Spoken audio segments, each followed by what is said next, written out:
ਰਿਦ ਕਰ ਪਰਗਾਸ, ਰਿਦ ਕਰ ਪਰਗਾਸ।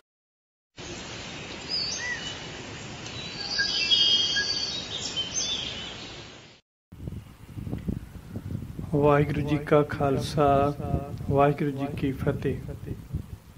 ਗੁਰੂ ਪਿਆਰੀ ਸਾਧ ਸੰਗਤ ਜੀ, ਅਸੀਂ ਜਪਜੀ ਸਾਹਿਬ ਜੀ ਦੀ ਪਾਵਨ ਬਾਣੀ ਦੇ ਅਰਥ, ਉਚਾਰਨ ਤੇ ਵਿਸ਼ਰਾਮ ਪ੍ਰਮਾਣਾ ਸਹਿਤ ਸਰਵਣ ਕਰ ਰਹੇ ਹਾਂ। We are listening to Japji Sahib ਪਾਠ with meaning, pronunciation, punctuation and examples. ਸੋ ਗੁਰਬਾਣੀ ਨੂੰ ਸਮਝਣ ਵਾਸਤੇ ਵਿਦਵਾਨ ਪੁਰਸ਼ਾਂ ਨੇ ਤਿੰਨ ਤਰ੍ਹਾਂ ਦੇ ਵਿਸ਼ਰਾਮ ਮੰਨੇ ਆ: ਅਲਪ ਵਿਸ਼ਰਾਮ, ਅਰਧ ਵਿਸ਼ਰਾਮ, ਪੂਰਨ ਵਿਸ਼ਰਾਮ। ਅਲਪ ਵਿਸ਼ਰਾਮ means a short pause, and ardha vishram means a slightly longer pause, then alpa vishram. Purna vishram means a full stop. ਇਸ ਤਰ੍ਹਾਂ ਦੇ ਨਾਲ ਇਹਨਾਂ ਵਿਸ਼ਰਾਮਾਂ ਉੱਪਰ ਥੋੜ੍ਹਾ ਥੋੜ੍ਹਾ ਰੁਕਣਾ ਹੁੰਦਾ ਹੈ, ਜ਼ਿਆਦਾ ਨਹੀਂ। ਅਤੇ ਇਸ ਦੇ ਨਾਲ ਫਿਰ ਗੁਰਬਾਣੀ ਦੇ ਜਿਹੜੇ ਅਰਥ ਆਪਣੇ ਆਪ ਸਮਝ ਵਿੱਚ ਆ ਜਾਂਦੇ ਆ ਅਤੇ ਉਹਦਾ ਮੀਨਿੰਗ ਵੀ ਬਣ ਜਾਂਦਾ ਪੰਕਤੀ ਦਾ। ਗੁਰਬਾਣੀ ਦੇ ਜੋ ਅਸੀਂ ਅਰਥ ਕਰ ਰਹੇ ਹਾਂ ਉਹ ਮਹਾਨ ਕੋਸ਼ ਭਾਈ ਕਾਹਨ ਸਿੰਘ ਜੀ ਨਾਭਾ ਦੇ ਮੁਤਾਬਕ, ਫਰੀਦਕੋਟ ਵਾਲੇ ਟੀਕੇ ਦੇ ਮੁਤਾਬਕ, ਅਮੀਰ ਭੰਡਾਰ ਸੰਤ ਕਿਰਪਾਲ ਸਿੰਘ ਜੀ ਦਾ ਜੋ ਹੈ ਉਸ ਦੇ ਮੁਤਾਬਕ, ਅਤੇ ਹੋਰ ਭਾਈ ਵੀਰ ਸਿੰਘ ਜੀ ਦੇ, ਅਤੇ ਗੁਰਬਾਣੀ ਐਕਸਪਲੋਰਰ, ਈਸਰ ਮਾਈਕਰੋਮੀਡੀਆ ਅਤੇ ਹੋਰ ਕਈ ਵਿਦਵਾਨਾਂ ਦੇ ਵਿਚਾਰਾਂ ਨੂੰ ਪੜ੍ਹ ਸੁਣ ਕੇ ਅਤੇ ਉਹਦੇ ਮੁਤਾਬਕ ਫਿਰ ਅਰਥ ਕੀਤੇ ਆ। ਕੋਸ਼ਿਸ਼ ਕੀਤੀ ਆ ਵੀ ਅਰਥ ਚੰਗੀ ਤਰ੍ਹਾਂ ਹੋ ਸਕਣ। ਹੁਣ ਤੱਕ ਆਪਾਂ ਜਪਜੀ ਸਾਹਿਬ ਜੀ ਦੀ ਪਾਵਨ ਬਾਣੀ ਦੀਆਂ 27 ਪੌੜੀਆਂ ਪੜ੍ਹੀਆਂ ਹਨ। 27 ਪੌੜੀਜ਼ ਕੰਪਲੀਟ ਕੀਤੀਆਂ ਹਨ ਅਸੀਂ। ਤਾਂ ਹੁਣ ਅਸੀਂ ਇਸ ਤੋਂ ਅੱਗੇ 28ਵੀਂ ਅਤੇ 29ਵੀਂ ਪੌੜੀ ਪੜ੍ਹਦੇ ਹਾਂ, ਕਿਉਂਕਿ ਉਹ ਛੋਟੀਆਂ ਛੋਟੀਆਂ ਪੌੜੀਆਂ, 2 ਪੌੜੀਆਂ ਇੱਕ ਚੈਪਟਰ ਦੇ ਵਿੱਚ, ਇੱਕ ਪਾਰਟ ਦੇ ਵਿੱਚ ਆ ਜਾਣੀਆਂ। ਸੋ ਇਸ ਤੋਂ ਅਗਲੀਆਂ ਜਿਹੜੀਆਂ ਪੌੜੀਆਂ ਹੈਗੀਆਂ ਨੇ, 4 ਪੌੜੀਆਂ ਆਦੇਸ਼ ਆਦੇਸ਼ ਵਾਲੀਆਂ। ਤਾਂ ਇਸ ਦਾ ਸਿਧਾਂਤ ਇਸ ਪ੍ਰਕਾਰ ਹੈ, ਇਹਨਾਂ ਆਦੇਸ਼ ਵਾਲੀਆਂ 4 ਪੌੜੀਆਂ ਵਿੱਚ ਉਹ ਵਾਰਤਾ ਹੈ ਜਦ ਗੁਰੂ ਨਾਨਕ ਦੇਵ ਜੀ ਨੂੰ ਜੋਗੀਆਂ ਨੇ ਜੋਗੀ ਬਣ ਕੇ ਉਹਨਾਂ ਦੇ ਧਰਮ ਵਿੱਚ ਸ਼ਾਮਲ ਹੋਣ ਲਈ ਆਖਿਆ ਅਤੇ ਉਹਨਾਂ ਵਰਗੇ ਕੱਪੜੇ ਪਾ ਕੇ ਯੋਗ ਮਤ ਦੀ ਜਾਣਕਾਰੀ ਅਤੇ ਸਿੱਖਿਆ ਪ੍ਰਾਪਤ ਕਰਨ ਲਈ ਆਖਿਆ। ਤਾਂ ਫਿਰ ਗੁਰੂ ਜੀ ਨੇ ਉਹਨਾਂ ਨੂੰ ਇਹਨਾਂ 4 ਪੌੜੀਆਂ ਦੇ ਵਿੱਚ ਜਵਾਬ ਦਿੱਤਾ। ਤਾਂ ਇਹ ਜੋ 4 ਪੌੜੀਆਂ ਹਨ, ਯੋਗ ਮਤ ਦੇ ਜੋ ਸਿਧਾਂਤ ਜੋਗੀਆਂ ਨੇ ਗੁਰੂ ਜੀ ਨੂੰ ਫੋਰਸ ਕੀਤਾ ਸੀ ਜੋਗੀ ਬਣਨ ਵਾਸਤੇ, ਅਤੇ ਉਹਦੇ ਜਵਾਬ ਦੇ ਵਿੱਚ ਗੁਰੂ ਨਾਨਕ ਦੇਵ ਜੀ ਨੇ 4 ਪੌੜੀਆਂ ਉਚਾਰਨ ਕੀਤੀਆਂ। ਸੋ ਆਓ ਆਪਾਂ ਅੱਜ 2 ਪੌੜੀਆਂ ਦੇ ਅਰਥ ਕਰਾਂਗੇ ਆਪਾਂ। ਸੋ ਅੱਜ 27 ਪੌੜੀਆਂ ਕੰਪਲੀਟ ਹੋ ਗਈਆਂ। 28 ਐਂਡ 29 2 ਪੌੜੀਆਂ, 28 ਅਤੇ 29 ਪੌੜੀਆਂ ਅੱਜ ਆਪਾਂ ਪੜ੍ਹਾਂਗੇ। ਉਸ ਦੇ ਅਰਥ, ਉਚਾਰਨ ਦੇ ਵਿਸ਼ਰਾਮ ਸਰਵਣ ਕਰਾਂਗੇ। ਮੁੰਦਾ ਸੰਤੋਖ ਸਰਮ ਪਤ ਝੋਲੀ, ਧਿਆਨ ਕੀ ਕਰਹਿ ਵਿਭੂਤ।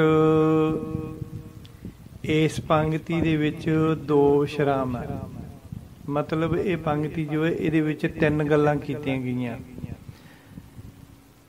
ਕੰਨਾਂ ਵਿੱਚ ਮੁੰਦਰਾ ਪਾਉਣ ਦੀ ਗੱਲ ਕੀਤੀ ਹੈ, ਅਤੇ ਜੋ ਜੋਗੀਆਂ ਦੀ ਝੋਲੀ ਪਾਈ ਹੁੰਦੀ, ਥੈਲਾ ਭਿੱਖਿਆ ਮੰਗਣ ਵਾਸਤੇ, ਬੈਗ, ਉਹਦੀ ਗੱਲ ਕੀਤੀ ਹੈ, ਅਤੇ ਜੋ ਪਿੰਡੇ ਦੇ ਉੱਪਰ ਸਵਾਹ ਮਲਦੇ ਉਹਦੀ ਗੱਲ ਕੀਤੀ ਹੈ। ਮੁੰਦਾ ਇੱਕ ਗੱਲ, ਸੰਤੋਖ ਪਤ ਸਰਮ ਪਤ ਝੋਲੀ ਦੂਜੀ ਗੱਲ, ਧਿਆਨ ਕੀ ਕਰੇ ਵਿਭੂਤ ਤੀਜੀ ਗੱਲ।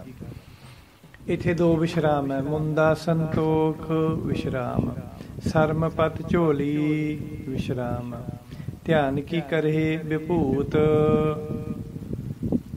ਸੋ ਇਹਦਾ ਜਿਹੜਾ ਉਚਾਰਨ ਹੈਗਾ ਤਕਰੀਬਨ ਠੀਕ ਆ। ਤਾਂ ਇਹਦੇ 'ਚ ਥੋੜ੍ਹਾ ਜਿਹਾ ਸਾਡੇ ਕੋਲੋਂ, ਜਿਵੇਂ ਅਸੀਂ ਰੈਗੂਲਰ ਹੀ ਬੋਲਦੇ ਹਾਂ, ਕਰਹਿ ਨਹੀਂ ਬੋਲਣਾ, ਕੱਕਾ ਰਾਰਾ ਹਾਹੀ ਸੈਰੀ ਕਰਹੇ। ਫਿਰ ਅੱਗੇ ਭਭੂਤ ਬੋਲਦੇ ਹਾਂ, ਧਿਆਨ ਕੇ ਕਰੇ ਭਭੂਤ। ਹਾਂ, ਬਹੁਤ ਸਾਰੇ ਬੋਲਦੇ ਆ, ਬਟ ਤਕਰੀਬਨ ਜਿਹੜੇ ਗੁਰਸਿੱਖ ਬਾਣੀ ਪੜ੍ਹਨ ਵਾਲੇ ਆ ਤਾਂ ਬਹੁਤੀ ਗਿਣਤੀ ਤਾਂ ਵਿਭੂਤ ਕਹਿਣ ਵਾਲਿਆਂ ਦੀ ਹੈ, ਸਹੀ ਉਚਾਰਨ ਵਾਲਿਆਂ ਦੀ, ਪਰ ਅਣਜਾਣੇ ਵਿੱਚ ਬਹੁਤ ਸਾਰੇ ਭਭੂਤ ਬੋਲਦੇ ਆ। ਭਭੂਤ ਦਾ ਮਤਲਬ ਤਾਂ ਸਵਾਹ ਹੁੰਦਾ, ਭਭੂਤੀ, ਪਰ ਇਹ ਵਿਭੂਤੀ ਹੁੰਦਾ ਅਸਲ 'ਚ। ਬੱਬੇ ਸਿਹਾਰੀ, ਭੱਬੇ ਨੂੰ ਦਲੈਂਕੜ ਤੇ ਤੱਤਾ, ਵਿਭੂਤ ਵਿਭੂਤ ਵਿਭੂਤ ਵਿਭੂਤ ਵਿਭੂਤ ਵਿਭੂਤ ਵਿਭੂਤ, ਐਂ ਦਾ ਬੋਲਣਾ। ਓਕੇ, ਦੁਬਾਰਾ ਰਿਪੀਟ ਕਰਦੇ ਆਪਾਂ। ਮੁੰਦਾ ਸੰਤੋਖ ਸਰਮ ਪਤ ਝੋਲੀ, ਧਿਆਨ ਕੀ ਕਰੇ ਵਿਭੂਤ। ਮੁੰਦਾ ਦਾ ਅਰਥ ਹੈਗੀਆਂ ਮੁੰਦਰਾਂ, ਕੰਨਾਂ ਵਿੱਚ ਪਾਉਣ ਵਾਲੀ ਰਿੰਗ। ਐਂਡ ਝੋਲੀ ਦਾ ਅਰਥ ਹੈ ਝੋਲਾ, ਥੈਲਾ ਜਾਂ ਬੈਗ। ਵਿਭੂਤ ਦਾ ਅਰਥ ਹੈ ਸਵਾਹ। ਸੋ ਇਸ ਪੂਰੀ ਪੰਕਤੀ ਦਾ ਅਰਥ ਇਸ ਪ੍ਰਕਾਰ ਹੈ। ਗੁਰੂ ਨਾਨਕ ਦੇਵ ਜੀ ਨੇ ਜਦੋਂ ਉਹਨਾਂ ਨੇ ਕਿਹਾ ਵੀ ਤੁਸੀਂ ਸਾਡੇ ਵਰਗੇ ਕੱਪੜੇ ਪਾ ਲਓ, ਤਾਂ ਗੁਰੂ ਨਾਨਕ ਦੇਵ ਜੀ ਕਹਿੰਦੇ ਤੁਸੀਂ ਕਿਸ ਤਰ੍ਹਾਂ ਦੇ ਕੱਪੜੇ ਪਾਉਂਦੇ ਜੀ? ਕੰਨਾਂ ਵਿੱਚ ਮੁੰਦਰਾਂ ਪਾਉਣੇ ਆ ਅਸੀਂ, ਤਾਂ ਸਾਡੇ ਕੋਲ ਇੱਕ ਝੋਲਾ ਹੁੰਦਾ ਹੈ ਨਾ, ਅਤੇ ਫਿਰ ਅਸੀਂ ਪਿੰਡੇ 'ਤੇ ਸਵਾਹ ਬਣ ਲੈਂਦੇ ਹਾਂ। ਫਿਰ ਸਾਡੇ ਹੱਥ ਦੇ ਵਿੱਚ ਇੱਕ ਖਿੰਥਾ ਫੜੀ ਹੁੰਦੀ ਆ। ਸੋ ਖਿੰਥਾ ਗੋਦੜੀ ਹੁੰਦੀ ਹੈ, ਖਫਣੀ, ਗੋਦੜੀ ਖਫਣੀ ਜੋ ਪਿੰਡੇ 'ਤੇ ਪਹਿਨੀ ਹੁੰਦੀ ਹੈ, ਚੋਲੀ ਜਿਹਨੂੰ ਖਫਣੀ ਕਹਿੰਦੇ ਹਾਂ ਆਪਾਂ, ਜਾਂ ਗੋਦੜੀ ਕਹਿੰਦੇ ਹਾਂ।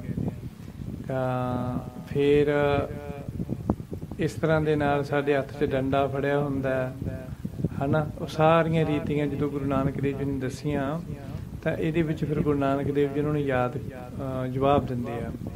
ਕਹਿੰਦੇ ਸੀ ਆਲਰੇਡੀ ਸਾਡੇ ਕੋਲ ਸਭ ਪਹਿਲਾਂ ਤੋਂ ਹੀ ਅਸੀਂ ਡੰਡਾ ਫੜਿਆ ਹੋਇਆ, ਕੰਨ ਫੜਾਏ ਹੋਏ ਆ, ਝੋਲਾ ਫੜਿਆ ਹੋਇਆ, ਸਵਾਹ ਮਲੀ ਹੋਈ ਆ ਪਿੰਡੇ 'ਤੇ। ਉਹ ਕਹਿੰਦੇ ਜੀ ਕਿਹੜੀ? ਫਿਰ ਗੁਰੂ ਨਾਨਕ ਦੇਵ ਜੀ ਕਹਿੰਦੇ ਮੁੰਦਾ ਸੰਤੋਖ, ਸਾਡਾ ਸੰਤੋਖ ਹੀ ਸਾਡੀਆਂ ਮੁੰਦਰਾਂ ਹਨ। ਤੁਸੀਂ ਕੰਨ ਪਾੜ ਕੇ ਪ੍ਰਤੱਖ ਤੌਰ 'ਤੇ ਮੁੰਦਰਾਂ ਪਾਉਂਦੇ ਹੋ, ਤਾਂ ਸਾਡਾ ਜਿਹੜਾ ਸੰਤੋਖ ਹੈ ਉਹ ਹੀ ਸਾਡੀਆਂ ਮੁੰਦਰਾਂ ਹਨ। ਵੈਰਾਗ, ਮਿਹਨਤ ਅਤੇ ਲੱਜਾ ਅਤੇ ਸ਼ਰਮ ਹੀ ਸਾਡੀ ਭਿੱਖਿਆ ਮੰਗਣ ਵਾਲੀ ਝੋਲੀ ਹੈ। ਸ਼ਰਮ ਮਤਲਬ ਕਿ ਸ਼ਰਮ, ਲੱਜਾ, ਮਿਹਨਤ। ਸੋ ਮਿਹਨਤ ਅਤੇ ਸ਼ਰਮ ਹੀ ਸਾਡੀ ਭਿੱਖਿਆ ਮੰਗਣ ਵਾਲੀ ਝੋਲੀ ਹੈ। ਵਾਹਿਗੁਰੂ ਦੀ ਯਾਦ ਹੀ ਸਰੀਰ ਉੱਤੇ ਮਲਣ ਵਾਲੀ ਸਵਾਹ ਹੈ। ਗੁਰੂ ਨਾਨਕ ਦੇਵ ਜੀ ਕਹਿੰਦੇ ਵੀ ਤੁਸੀਂ ਸਵਾਹ ਕਿਉਂ ਮਲਦੇ ਹੋ? ਕਹਿੰਦੇ ਮਹਾਰਾਜ ਜੀ, ਫਿਰ ਜਦੋਂ ਸਵਾਹ ਮਲੀ ਦੀ ਨਾ, ਸਿਵਿਆਂ ਦੀ ਸਵਾਹ ਹੁੰਦੀ ਆ, ਉਹ ਮੁਰਦੇ ਦੀ, ਅਸੀਂ ਜਦੋਂ ਸਵਾਹ ਸਿਵਿਆਂ ਵਿੱਚੋਂ ਲਿਆ ਕੇ ਉਹਦੇ ਪਿੰਡੇ 'ਤੇ ਮਲਦੇ ਹਾਂ, ਤਾਂ ਇਹਦਾ ਮਤਲਬ ਹੁੰਦਾ ਵੀ ਬੰਦੇ ਨੂੰ ਸਵਾਹ ਦੇਖ ਦੇਖ ਕੇ ਹਰ ਵੇਲੇ ਸਾਨੂੰ ਮੌਤ ਯਾਦ ਰਹਿੰਦੀ ਆ। ਤਾਂ ਗੁਰੂ ਨਾਨਕ ਦੇਵ ਜੀ ਕਹਿਣ ਲੱਗੇ ਧਿਆਨ ਕੀ ਕਰੇ ਵਿਭੂਤ। ਕਹਿੰਦੇ ਜਿਹੜਾ ਮੇਰਾ ਧਿਆਨ ਵਾਹਿਗੁਰੂ ਵਿੱਚ ਹਰ ਵੇਲੇ ਰਹਿੰਦਾ ਨਾ, ਇਹੋ ਹੀ ਮੇਰੇ ਪਿੰਡੇ ਉੱਤੇ ਮਲੀ ਹੋਈ ਸਵਾਹ ਹੈ, ਅਤੇ ਇਹੋ ਹੀ ਮੈਨੂੰ ਹਰ ਵੇਲੇ ਵਾਹਿਗੁਰੂ ਵਿੱਚ ਲੀਨ ਹੋਣ ਦਾ ਜਾਂ ਮੌਤ ਦੀ ਯਾਦ ਦਿਵਾਉਂਦਾ ਰਹਿੰਦਾ। ਇਸ ਤਰ੍ਹਾਂ ਗੁਰੂ ਨਾਨਕ ਦੇਵ ਜੀ ਨੇ ਉਹਨਾਂ ਨੂੰ ਬਚਨ ਕੀਤੇ। ਫਿਰ ਦੈਨ ਖਿੰਥਾ ਕਾਲ ਕੁਆਰੀ ਕਾਇਆ, ਜੁਗਤ ਡੰਡਾ ਪ੍ਰਤੀਤ। ਇੱਥੇ ਦੋ ਵਿਸ਼ਰਾਮ ਹੈ, ਖਿੰਥਾ, ਇਸ ਤੇ ਰੁਕਣਾ ਆਪਾਂ, ਖਿੰਥਾ ਵਿਸ਼ਰਾਮ, ਕਾਲ ਕੁਆਰੀ ਕਾਇਆ ਵਿਸ਼ਰਾਮ, ਜੁਗਤ ਡੰਡਾ ਪ੍ਰਤੀਤ। ਇਹਦੇ ਵਿੱਚ ਵੀ ਤਿੰਨ ਗੱਲਾਂ ਇਸ ਪੰਗਤੀ ਦੇ ਵਿੱਚ ਵੀ ਹੈ ਨਾ। ਖਿੰਥਾ ਗੋਦੜੀ ਦੀ ਗੱਲ ਕੀਤੀ ਆ, ਤੇ ਕਾਲ ਕੁਆਰੀ ਕਾਇਆ ਹੋ ਗਈ ਸਰੀਰ ਦੀ ਗੱਲ ਕੀਤੀ ਹੈ। ਡੰਡਾ ਜਿਹੜਾ ਉਹਨਾਂ ਦੇ ਹੱਥ ਵਿੱਚ ਫੜਿਆ ਹੁੰਦਾ, ਇਸ ਤਰ੍ਹਾਂ। ਤਾਂ ਇਸ ਦਾ ਉਚਾਰਨ ਆਪਾਂ ਖਿੰਥਾ ਤੇ ਥੋੜਾ ਜਿਹਾ ਰੋਕਾਂਗੇ। ਖਿੰਥਾ ਕਾਲ ਕੁਆਰੀ ਕਾਇਆ ਜੁਗਤ ਡੰਡਾ ਪ੍ਰਤੀਤ, ਇਸ ਤਰੀਕੇ ਨਾਲ। ਇਸ ਦਾ ਅਰਥ ਹੈ ਹਰ ਵੇਲੇ ਮੌਤ ਨੂੰ ਯਾਦ ਰੱਖਣਾ ਹੀ ਸਾਡੀ ਖਫਣੀ ਹੈ। ਤੁਸੀਂ ਖਫਣੀ ਕਿਉਂ ਪਾਉਂਦੇ ਹੋ? ਕਹਿੰਦੇ ਮਹਾਰਾਜ ਜੀ ਜਿਹੜੀ ਖਫਣੀ ਪਾਉਂਦੇ ਹਾਂ ਅਸੀਂ, ਉਹ ਫਿਰ ਮੌਤ ਨੂੰ ਵੀ ਚੇਤੇ ਦਿਵਾਉਂਦੀ ਰਹਿੰਦੀ ਹੈ, ਅਤੇ ਉਸ ਦੇ ਨਾਲ ਫਿਰ ਖਫਣ ਦੀ ਲੋੜ ਨਹੀਂ ਪੈਂਦੀ। ਜਿਹੜੀ ਖਫਣੀ ਹੁੰਦੀ ਹੈ ਨਾ, ਉਹ ਇੱਕ ਕੱਪੜਾ ਹੁੰਦਾ 2.5 ਮੀਟਰ, 2.5 ਮੀਟਰ ਕੱਪੜਾ ਲੈ ਕੇ ਉਸ ਨੂੰ ਉਹਦੀਆਂ ਦੋਵੇਂ ਕਿਨਾਰੀਆਂ ਜੋੜ ਕੇ ਬਰਾਬਰ ਬਰਾਬਰ ਉਹਦੀਆਂ ਫਿਰ ਕਿਨਾਰੀਆਂ ਸੀ ਦਿੱਤੀਆਂ ਜਾਂਦੀਆਂ ਅਤੇ ਬਾਹਾਂ ਪਾਉਣ ਵਾਸਤੇ ਥੋੜ੍ਹੀ ਜਿਹੀ ਜਗ੍ਹਾ ਰੱਖੀ ਜਾਂਦੀ ਹੈ ਅਤੇ ਵਿਚਾਲੋਂ ਗਲਾ ਪਾਉਣ ਵਾਸਤੇ ਉਸ ਨੂੰ ਕੱਟ ਦਿੱਤਾ ਜਾਂਦਾ। ਉਹਨੂੰ ਫਿਰ ਗਲੇ 'ਚ ਪਾ ਲੈਂਦੇ ਆ। ਉਹ ਜਿੰਨਾ ਚਿਰ ਜਿਉਂਦੇ ਉਹ ਕੁੜਤੇ ਦਾ ਕੰਮ ਦਿੰਦੀ ਹੈ, ਕਮੀਜ਼ ਦਾ ਕੰਮ ਦਿੰਦੀ ਹੈ ਕਹਿੰਦੇ। ਫਿਰ ਜਦੋਂ ਅਸੀਂ ਮਰ ਜਾਂਦੇ ਹਾਂ, ਜਿੱਥੇ ਕਿਤੇ ਮਰ ਜਾਈਏ ਰਾਹ ਦੇ ਵਿੱਚ, ਫਿਰ ਲੋਕਾਂ ਨੂੰ ਖੱਫਣ ਵੀ ਖਰੀਦਣ ਦੀ ਲੋੜ ਨਹੀਂ ਪੈਂਦੀ। ਸਾਡੀ ਖੱਫਣੀ ਨੂੰ ਸਾਡੀ ਉਸ ਕਮੀਜ਼ ਦੀਆਂ ਸੀਣਾ ਦੇੜ ਕੇ ਉਹ ਸਾਡੇ ਸਰੀਰ ਉੱਤੇ ਪਾਉਣ ਦੇ ਕੰਮ ਆ ਜਾਂਦੀ ਹੈ ਨਾ। ਤਾਂ ਇਸ ਤਰ੍ਹਾਂ ਦੇ ਨਾਲ ਉਹ ਜਿਹੜਾ ਅਸੀਂ ਦੇਖਦੇ ਨਾ ਵੀ ਜਿਹੜਾ ਗਲੇ ਵਾਲੀ ਥਾਂ ਹੁੰਦੀ ਆ, ਉਹ ਜਦੋਂ ਆਪਾਂ ਉਹਨੂੰ ਉਹਦੀ ਸੀਣ ਨੂੰ ਉਧੇੜ ਕੇ ਆਪਣੀ ਬੋਡੀ 'ਤੇ ਜਦੋਂ ਪਾਈਏ ਤਾਂ ਉਹ ਗਲੇ ਵਾਲੀ ਜਗ੍ਹਾ ਸਾਡੇ ਢਿੱਡ ਉੱਤੇ ਆ ਜਾਂਦੀ ਹੈ। ਅਤੇ ਨੋਰਮਲੀ ਤੁਸੀਂ ਦੇਖਿਆ ਹੋਣਾ ਹਿੰਦੂ ਮਤ ਦੇ ਵਿੱਚ ਜ਼ਿਆਦਾ, ਬਹੁਤ ਥਾਂ 'ਤੇ ਸਿੱਖਾਂ ਦੇ ਵਿੱਚ ਵੀ ਕਰਦੇ ਆ ਵੀ ਜਦੋਂ ਬੰਦੇ ਨੂੰ ਲੱਕੜੀਆਂ ਦੇ ਉੱਤੇ ਸਾੜਨ ਵਾਸਤੇ ਪਾ ਦਿੰਦੇ ਆ ਤਾਂ ਬਾਅਦ ਵਿੱਚ ਉਹਦੇ ਖੱਫਣ ਨੂੰ ਉੱਥੋਂ ਮੋਰੀ ਕਰਕੇ ਢਿੱਡ ਕੋਲੋਂ ਅਤੇ ਉੱਥੇ ਘਿਓ ਦੀ ਕੌਲੀ ਪਾਉਂਦੇ, ਘਿਓ ਪਾਉਂਦੇ ਵਾਹਵਾ ਸਾਰਾ ਉੱਥੇ, ਅਤੇ ਉਹ ਖੱਫਣ ਪਾੜਨਾ ਪੈਂਦਾ ਉੱਥੋਂ। ਮਤਲਬ ਕੱਪੜਾ ਲਾਉਂਦੇ ਨਹੀਂ ਗੇ ਖੱਫਣ ਮੁਰਦੇ ਤੋਂ, ਉਨੀ ਕੁ ਮੋਰੀ ਕਰਕੇ ਉੱਥੇ ਘਿਓ ਪਾ ਦਿੰਦੇ ਆ। ਉਹਦਾ ਅਰਥ ਤਾਂ ਇਹੀ ਹੁੰਦਾ ਵੀ ਜਿਹੜਾ ਸਾਡਾ ਸਿਸਟਮ ਹੁੰਦਾ ਢਿੱਡ ਵਾਲਾ, ਇਹਦੀਆਂ ਨਾੜੀਆਂ ਬਹੁਤ ਹੀ ਸਖਤ ਹੁੰਦੀਆਂ ਅਤੇ ਸੜਨ ਦੇ ਵਿੱਚ ਇਹਨੂੰ ਪ੍ਰੋਬਲਮ ਹੁੰਦੀ ਹੈ। ਜਿਹੜੀ ਧਰਨ ਕਹਿੰਦੇ ਪੰਜਾਬੀ 'ਚ, ਉਹ ਸੜਦੀ ਨਹੀਂ, ਅੰਦਰ ਦਾ ਸਿਸਟਮ ਛੇਤੀ ਸੜਦਾ ਨਹੀਂ, ਤਾਂ ਉੱਥੇ ਘਿਓ ਪਾਇਆ ਜਾਂਦਾ। ਟੈਕਨੀਕਲ ਪੁਆਇੰਟ ਇਹ ਆ ਵੀ ਉੱਥੇ ਘਿਓ ਪਾ ਦਿੰਦੇ ਆ। ਫਿਰ ਉਹ ਥੰਦੇ ਦੇ ਨਾਲ ਘਿਓ ਦੇ ਨਾਲ ਉਹ ਸਿਸਟਮ ਉਹਨਾਂ ਪੇਟ ਵਾਲਾ ਜਲਦੀ ਸੜ ਜਾਂਦਾ, ਖਤਮ ਹੋ ਜਾਂਦਾ। ਇਹੀ ਤਰੀਕਾ ਹੁੰਦਾ। ਤਾਂ ਗੁਰੂ ਨਾਨਕ ਦੇਵ ਜੀ ਮਹਾਰਾਜ ਜੀ ਕਹਿਣ ਲੱਗੇ ਮੌਤ ਨੂੰ ਹਰ ਵੇਲੇ ਯਾਦ ਰੱਖਣਾ ਹੀ ਸਾਡੀ ਖੱਫਣੀ ਹੈ। ਖੱਫਣੀ ਮੀਨਸ ਉਹ ਲੰਬਾ ਚੋਲਾ ਪਾਇਆ ਹੋਇਆ ਕਮੀਜ਼, ਲੌਂਗ ਕਮੀਜ਼, ਲੌਂਗ ਸ਼ਰਟ ਕਹਿ ਲਓ ਨਾ। ਤਾਂ ਮੌਤ ਦੇ ਚੇਤੇ ਨਾਲ ਅਸੀਂ ਆਪਣੇ ਸਰੀਰ ਨੂੰ ਇਸ ਤਰ੍ਹਾਂ ਈਸ਼ਵਰ ਵਾਸਤੇ ਮਰਜ਼ਾਦਾ ਵਿੱਚ ਸੰਭਾਲ ਕੇ ਰੱਖਦੇ ਹਾਂ, ਹੈ ਨਾ। ਜਦੋਂ ਸਰੀਰ ਨੂੰ ਸੰਭਾਲ ਕੇ ਰੱਖਣਾ, ਸਰੀਰ ਨੂੰ ਸੰਭਾਲ ਕੇ ਰੱਖਣਾ ਖੱਫਣੀ ਪਾਈ ਹੋਈ ਹੈ। ਤਾਂ ਜੋਗ ਹੀ ਕਹਿੰਦੇ ਸਾਨੂੰ ਯਾਦ ਰਹਿੰਦਾ ਵੀ ਅਸੀਂ ਜੋਗ ਮਤ ਧਾਰਨ ਕੀਤਾ ਹੋਇਆ, ਗੇਰੂ ਰੰਗੇ ਕੱਪੜੇ ਪਾਏ, ਸਾਡਾ ਚੋਲਾ ਹੈ, ਅਸੀਂ ਚੋਲੇ ਦੀ ਲਾਜ, ਇਸ ਖੱਫਣੀ ਦੀ ਲਾਜ ਰੱਖਣੀ ਆ। ਇਵੇਂ ਜਿਵੇਂ ਹੁਣ ਸਾਧੂ ਸੰਤਾਂ ਦੇ ਜਿਹੜੇ ਚੋਲੇ ਹੁੰਦੇ ਆ, ਸਾਨੂੰ ਚੋਲੇ ਚਿੱਟੇ ਚੋਲੇ ਪਾਏ ਹੁੰਦੇ ਆ। ਤਾਂ ਚਿੱਟੇ ਚੋਲੇ ਪਾਉਣ ਦਾ ਮਤਲਬ ਹੁੰਦਾ ਹੈ ਕਿ ਅਸੀਂ ਇਸ ਚੋਲੇ ਦੀ ਮਰਜ਼ਾਦਾ ਨੂੰ ਸੰਭਾਲ ਕੇ ਰੱਖਣਾ, ਹੈ ਨਾ। ਜੇ ਚੋਲੇ ਦੀ ਮਰਜ਼ਾਦਾ ਨੂੰ ਸੰਭਾਲ ਕੇ ਨਾ ਰੱਖੀਏ ਤਾਂ ਸਾਡਾ ਤਾਂ ਜਗਤ ਦੇ ਵਿੱਚ ਅਪਮਾਨ ਹੋਣਾ ਹੀ ਹੋਣਾ, ਨਾਲ ਗੁਰੂ ਦਾ ਵੀ ਨਰਾਦਰ ਹੋਊਗਾ, ਗੁਰੂ ਦੇ ਬਾਣੇ ਦੀ ਵੀ ਬੇਇੱਜ਼ਤੀ ਹੋਊਗੀ, ਗੁਰੂ ਦੇ ਬਾਣੇ ਨੂੰ ਵੀ ਲੋਕ ਮਾੜਾ ਕਹਿਣਗੇ। ਜੇ ਅਸੀਂ ਗੁਰੂ ਦਾ ਬਾਣਾ ਪਾਇਆ ਹੋਇਆ ਤਾਂ ਉਸ ਬਾਣੇ ਦੀ ਮਰਜ਼ਾਦਾ ਨੂੰ ਵੀ ਸੰਭਾਲ ਕੇ ਰੱਖਣਾ ਚਾਹੀਦਾ। ਕਿਵੇਂ ਰੱਖਣਾ ਚਾਹੀਦਾ? ਕਾਲ, ਕੁਆਰੀ, ਕਾਇਆ, ਹੈ ਨਾ। ਕਾਇਆ ਹੀ ਬੋਲਣਾ, ਇਹਨੂੰ ਕਾਇਆ ਨਹੀਂ ਬੋਲਣਾ, ਠੀਕ ਆ। ਅਰਥ ਇਹਦਾ ਕਾਇਆ ਬਣਦਾ। ਸੋ ਕਾਇਆ ਮਤਲਬ ਹੁੰਦਾ ਸਰੀਰ ਦੀ ਕਲਪ ਕਾਇਆ, ਜਿਹੜੇ ਸਰੀਰ ਦੀ ਮਰਜ਼ਾਦਾ, ਉਸ ਨੂੰ ਸੰਭਾਲ ਕੇ ਰੱਖਣਾ। ਕਹਿੰਦੇ ਕਾਲ, ਕੁਆਰੀ, ਕਾਇਆ। ਕੁਆਰੀ ਮੀਨਸ ਹੋ ਗਿਆ ਕੁਆਰੀ ਲੜਕੀ, ਸ਼ਾਦੀ ਤੋਂ ਪਹਿਲਾਂ ਜਿਹਦੀ ਸ਼ਾਦੀ ਨਹੀਂ ਹੋਈ ਹੁੰਦੀ। ਜਿਵੇਂ ਕੁਆਰੀ ਲੜਕੀ ਆਪਣੇ ਸਰੀਰ ਨੂੰ ਆਪਣੇ ਹੋਣ ਵਾਲੇ ਪਤੀ ਵਾਸਤੇ ਸੰਭਾਲ ਕੇ ਰੱਖਦੀ ਆ। ਕਾਲ, ਕੁਆਰੀ, ਕਾਇਆ। ਕਾਇਆ ਮਤਲਬ ਸਰੀਰ ਹੈ, ਕੁਆਰੀ ਮਤਲਬ ਕੁਆਰੀ ਲੜਕੀ, ਕਾਲ ਮਤਲਬ ਆਉਣ ਵਾਲੇ ਸਮੇਂ ਜਾਂ ਵਰਤਮਾਨ ਸਮੇਂ ਦੇ ਵਿੱਚ ਉਹ ਆਪਣੇ ਸਰੀਰ ਨੂੰ ਸੰਭਾਲ ਕੇ ਰੱਖਦੀ ਹੈ ਆਪਣੇ ਪਤੀ ਵਾਸਤੇ। ਇਵੇਂ ਜਿਵੇਂ ਜੋ ਅਸੀਂ ਗੁਰੂ ਦਾ ਬਾਣਾ ਪਾਇਆ ਤਾਂ ਅਸੀਂ ਇਹ ਬਾਣਾ ਸਾਨੂੰ ਯਾਦ ਦਿਵਾਉਂਦਾ ਰਹਿੰਦਾ ਅਤੇ ਅਸੀਂ ਆਪਣੇ ਸਰੀਰ ਦੀ ਕਾਇਆ ਨੂੰ ਆਪਣੇ ਗੁਰੂ ਵਾਸਤੇ ਸੰਭਾਲ ਕੇ ਰੱਖਣਾ, ਇਹਨੂੰ ਦਾਗ ਨਹੀਂ ਲੱਗਣ ਦੇਣਾ। ਜਿਵੇਂ ਕੁਆਰੀ ਕੁੜੀ ਆਪਣੇ ਸਰੀਰ ਨੂੰ ਵਿਆਹ ਤੋਂ ਪਹਿਲਾਂ ਕੋਈ ਦਾਗ ਨਹੀਂ ਲੱਗਣ ਦਿੰਦੀ, ਇਵੇਂ ਜਿਵੇਂ ਅਸੀਂ ਵੀ ਕੋਈ ਦਾਗ ਨਹੀਂ ਲੱਗਣ ਦੇਣਾ ਆਪਣੇ ਬਾਣੇ ਨੂੰ, ਅਤੇ ਆਪਣੇ ਗੁਰੂ ਵਾਸਤੇ ਆਪਣੇ ਸਰੀਰ ਨੂੰ ਸੰਭਾਲ ਕੇ ਰੱਖਣਾ, ਆਪਣੇ ਬਾਣੇ ਦੀ ਲਾਜ ਰੱਖਣੀ ਆ। ਆਪਣੇ ਜੋ ਚੋਲਾ ਪਾਇਆ, ਸੋ ਇਹ ਕਫਣੀ ਆ ਜੋਗੀਆਂ ਦੀ, ਸਾਨੂੰ ਚੋਲਾ ਦਿੱਤਾ, ਸਾਨੂੰ ਬਾਣਾ ਦਿੱਤਾ। ਸੋ ਇਸ ਤਰ੍ਹਾਂ ਵਾਹਿਗੁਰੂ ਦਾ ਭਰੋਸਾ ਹੀ ਮੇਰਾ ਸੋਟਾ ਹੈ। ਜੁਗਤ ਡੰਡਾ ਪ੍ਰਤੀਤ, ਡੰਡਾ ਮਤਲਬ ਸੋਟਾ, ਸਟਿਕ। ਸੋ ਵਾਹਿਗੁਰੂ ਦਾ ਭਰੋਸਾ ਹੀ ਮੇਰਾ ਸੋਟਾ ਹੈ, ਜਿਸ ਨਾਲ ਮੈਂ ਵਿਕਾਰਾਂ ਨੂੰ ਨੇੜੇ ਨਹੀਂ ਆਉਣ ਦਿੰਦਾ। ਗੁਰੂ ਨਾਨਕ ਦੇਵ ਜੀ ਕਹਿੰਦੇ ਤੁਸੀਂ ਡੰਡਾ ਕਿਉਂ ਫੜਦੇ ਆ ਜੀ? ਕਹਿੰਦੇ ਡੰਡਾ ਤਾਂ ਸਾਡੇ ਹੱਥ ਵਿੱਚ ਫੜਿਆ ਹੋਇਆ ਜੋਗੀ ਕਹਿੰਦੇ ਵੀ ਜਦੋਂ ਅਸੀਂ ਪਿੰਡ ਦੇ ਵਿੱਚ ਭਿਕਸ਼ਾ ਮੰਗਣ ਜਾਂਦੇ ਆ ਤਾਂ ਸਾਨੂੰ ਕੁੱਤੇ ਪੈ ਜਾਂਦੇ ਆ, ਕੁੱਤਿਆਂ ਨੂੰ ਭਜਾਉਣ ਵਾਸਤੇ ਡੰਡਾ ਰੱਖਿਆ ਹੋਇਆ, ਸੋਟਾ ਰੱਖਿਆ ਹੋਇਆ। ਤਾਂ ਗੁਰੂ ਨਾਨਕ ਦੇਵ ਜੀ ਕਹਿੰਦੇ ਤੁਸੀਂ ਕੁੱਤਿਆਂ ਨੂੰ ਭਜਾਉਣ ਵਾਸਤੇ ਸੋਟਾ ਰੱਖਿਆ ਹੋਇਆ, ਅਤੇ ਮੈਂ ਵਾਹਿਗੁਰੂ ਦੇ ਭਰੋਸੇ ਦਾ ਸੋਟਾ ਆਪਣੇ ਕੋਲੇ ਰੱਖਿਆ ਹੋਇਆ। ਮੇਰਾ ਭਰੋਸਾ ਹੀ ਮੇਰਾ ਸੋਟਾ ਹੈ, ਜਿਸ ਦੇ ਨਾਲ ਮੈਂ ਵਿਕਾਰਾਂ ਨੂੰ ਨੇੜੇ ਨਹੀਂ ਆਉਣ ਦਿੰਦਾ। ਕਈਆਂ ਨੇ ਖਿੰਥਾ ਦਾ ਅਰਥ ਗੋਦੜੀ ਵੀ ਕੀਤਾ ਹੈ। ਖਫਣੀ ਤੇ ਗੋਦੜੀ ਇੱਕੋ ਹੀ ਗੱਲ ਹੁੰਦੀ ਹੈ ਵੈਸੇ ਤਾਂ। ਸੋ ਗੋਦੜੀ ਵੀ ਉੱਤੇ ਲੈਣ ਵਾਸਤੇ ਹੁੰਦੀ ਹੈ ਤੇ ਖਫਣੀ ਵੀ ਸਰੀਰ ਨੂੰ ਢੱਕਣ ਵਾਸਤੇ ਹੁੰਦੀ ਹੈ। ਤਾਂ ਕਈਆਂ ਨੇ ਜੇ ਖਿੰਥਾ ਦਾ ਅਰਥ ਗੋਦੜੀ ਕੀਤਾ ਉਹ ਵੀ ਕਰੈਕਟ ਹੈ, ਤੇ ਜੇ ਖਿੰਥਾ ਦਾ ਅਰਥ ਆਪਾਂ ਖਫਣੀ ਕਰ ਲਵਾਂਗੇ ਤਾਂ ਵੀ ਕਰੈਕਟ ਹੈ, ਕਿਉਂਕਿ ਖਫਣੀ ਤੇ ਗੋਦੜੀ ਦੋਵੇਂ ਹੀ ਸਰੀਰ ਨੂੰ ਠੰਡ ਅਤੇ ਗਰਮੀ ਤੋਂ ਬਚਾਉਂਦੀਆਂ ਹਨ, ਇਸ ਲਈ ਦੋਵੇਂ ਅਰਥ ਹੀ ਸਹੀ ਬਣਦੇ ਆ। ਦੈਨ ਆਈ ਪਾਂਥੀ ਸਗਲ ਜਮਾਤੀ, ਮਨ ਜੀਤੈ ਜਗ ਜੀਤ। ਇੱਥੇ ਇੱਕੋ ਹੀ ਵਿਸ਼ਰਾਮ ਹੈ ਜਮਾਤੀ ਦੇ ਉੱਪਰ। ਆਈ ਪਾਂਥੀ ਸਗਲ ਜਮਾਤੀ ਵਿਸ਼ਰਾਮ, ਮਨ ਜੀਤੈ ਜਗ ਜੀਤ। ਸੋ ਇਹ ਜਿਹੜਾ ਜੋਗੀਆਂ ਦਾ ਪੰਥ ਹੈ ਨਾ, ਜੋਗੀਆਂ ਦੇ ਮੱਤ ਦੇ ਵਿੱਚ 12 ਤਰ੍ਹਾਂ ਦੇ ਪੰਥ ਮੰਨੇ ਜਾਂਦੇ ਆ। ਜਿਹੜੇ ਗੁਰੂ ਨਾਨਕ ਦੇਵ ਜੀ ਨਾਲ ਜੋਗੀ ਗੱਲ ਕਰ ਰਹੇ ਸਨ ਉਹ ਆਈ ਪੰਥ ਦੇ, ਆਈ ਮੱਤ ਦੇ ਜੋਗੀ ਸਨ। ਆਈ ਮੱਤ ਹੈ ਇੱਕ ਜੋਗੀਆਂ ਦਾ, ਕਈ ਤਰ੍ਹਾਂ ਦੇ 12 ਮੱਤ ਮੰਨੇ ਗਏ ਆ। ਤੇ ਗੁਰੂ ਨਾਨਕ ਦੇਵ ਜੀ ਕਹਿੰਦੇ ਸਾਰਿਆਂ ਨਾਲ ਪਿਆਰ ਅਤੇ ਭਾਈਚਾਰਾ ਹੀ ਮੇਰਾ ਜੋਗ ਮੱਤ ਹੈ। ਜਿਹੜਾ ਆਈ ਪੰਥ ਹੈ, ਆਈ ਪੰਥ ਦੇ ਰੂਲ ਇਸ ਪ੍ਰਕਾਰ ਦੇ ਕਿ ਸਾਰਿਆਂ ਦੇ ਨਾਲ ਪਿਆਰ ਰੱਖਣਾ, ਸਾਰੇ ਨਾਲ ਮਿਲ ਵਰਤਨ ਰੱਖਣਾ, ਇਸ ਕਰਕੇ ਆਈ ਪੰਥ ਨੂੰ ਵੱਡਾ ਤੇ ਸ੍ਰੇਸ਼ਟ ਮੰਨਿਆ ਜਾਂਦਾ।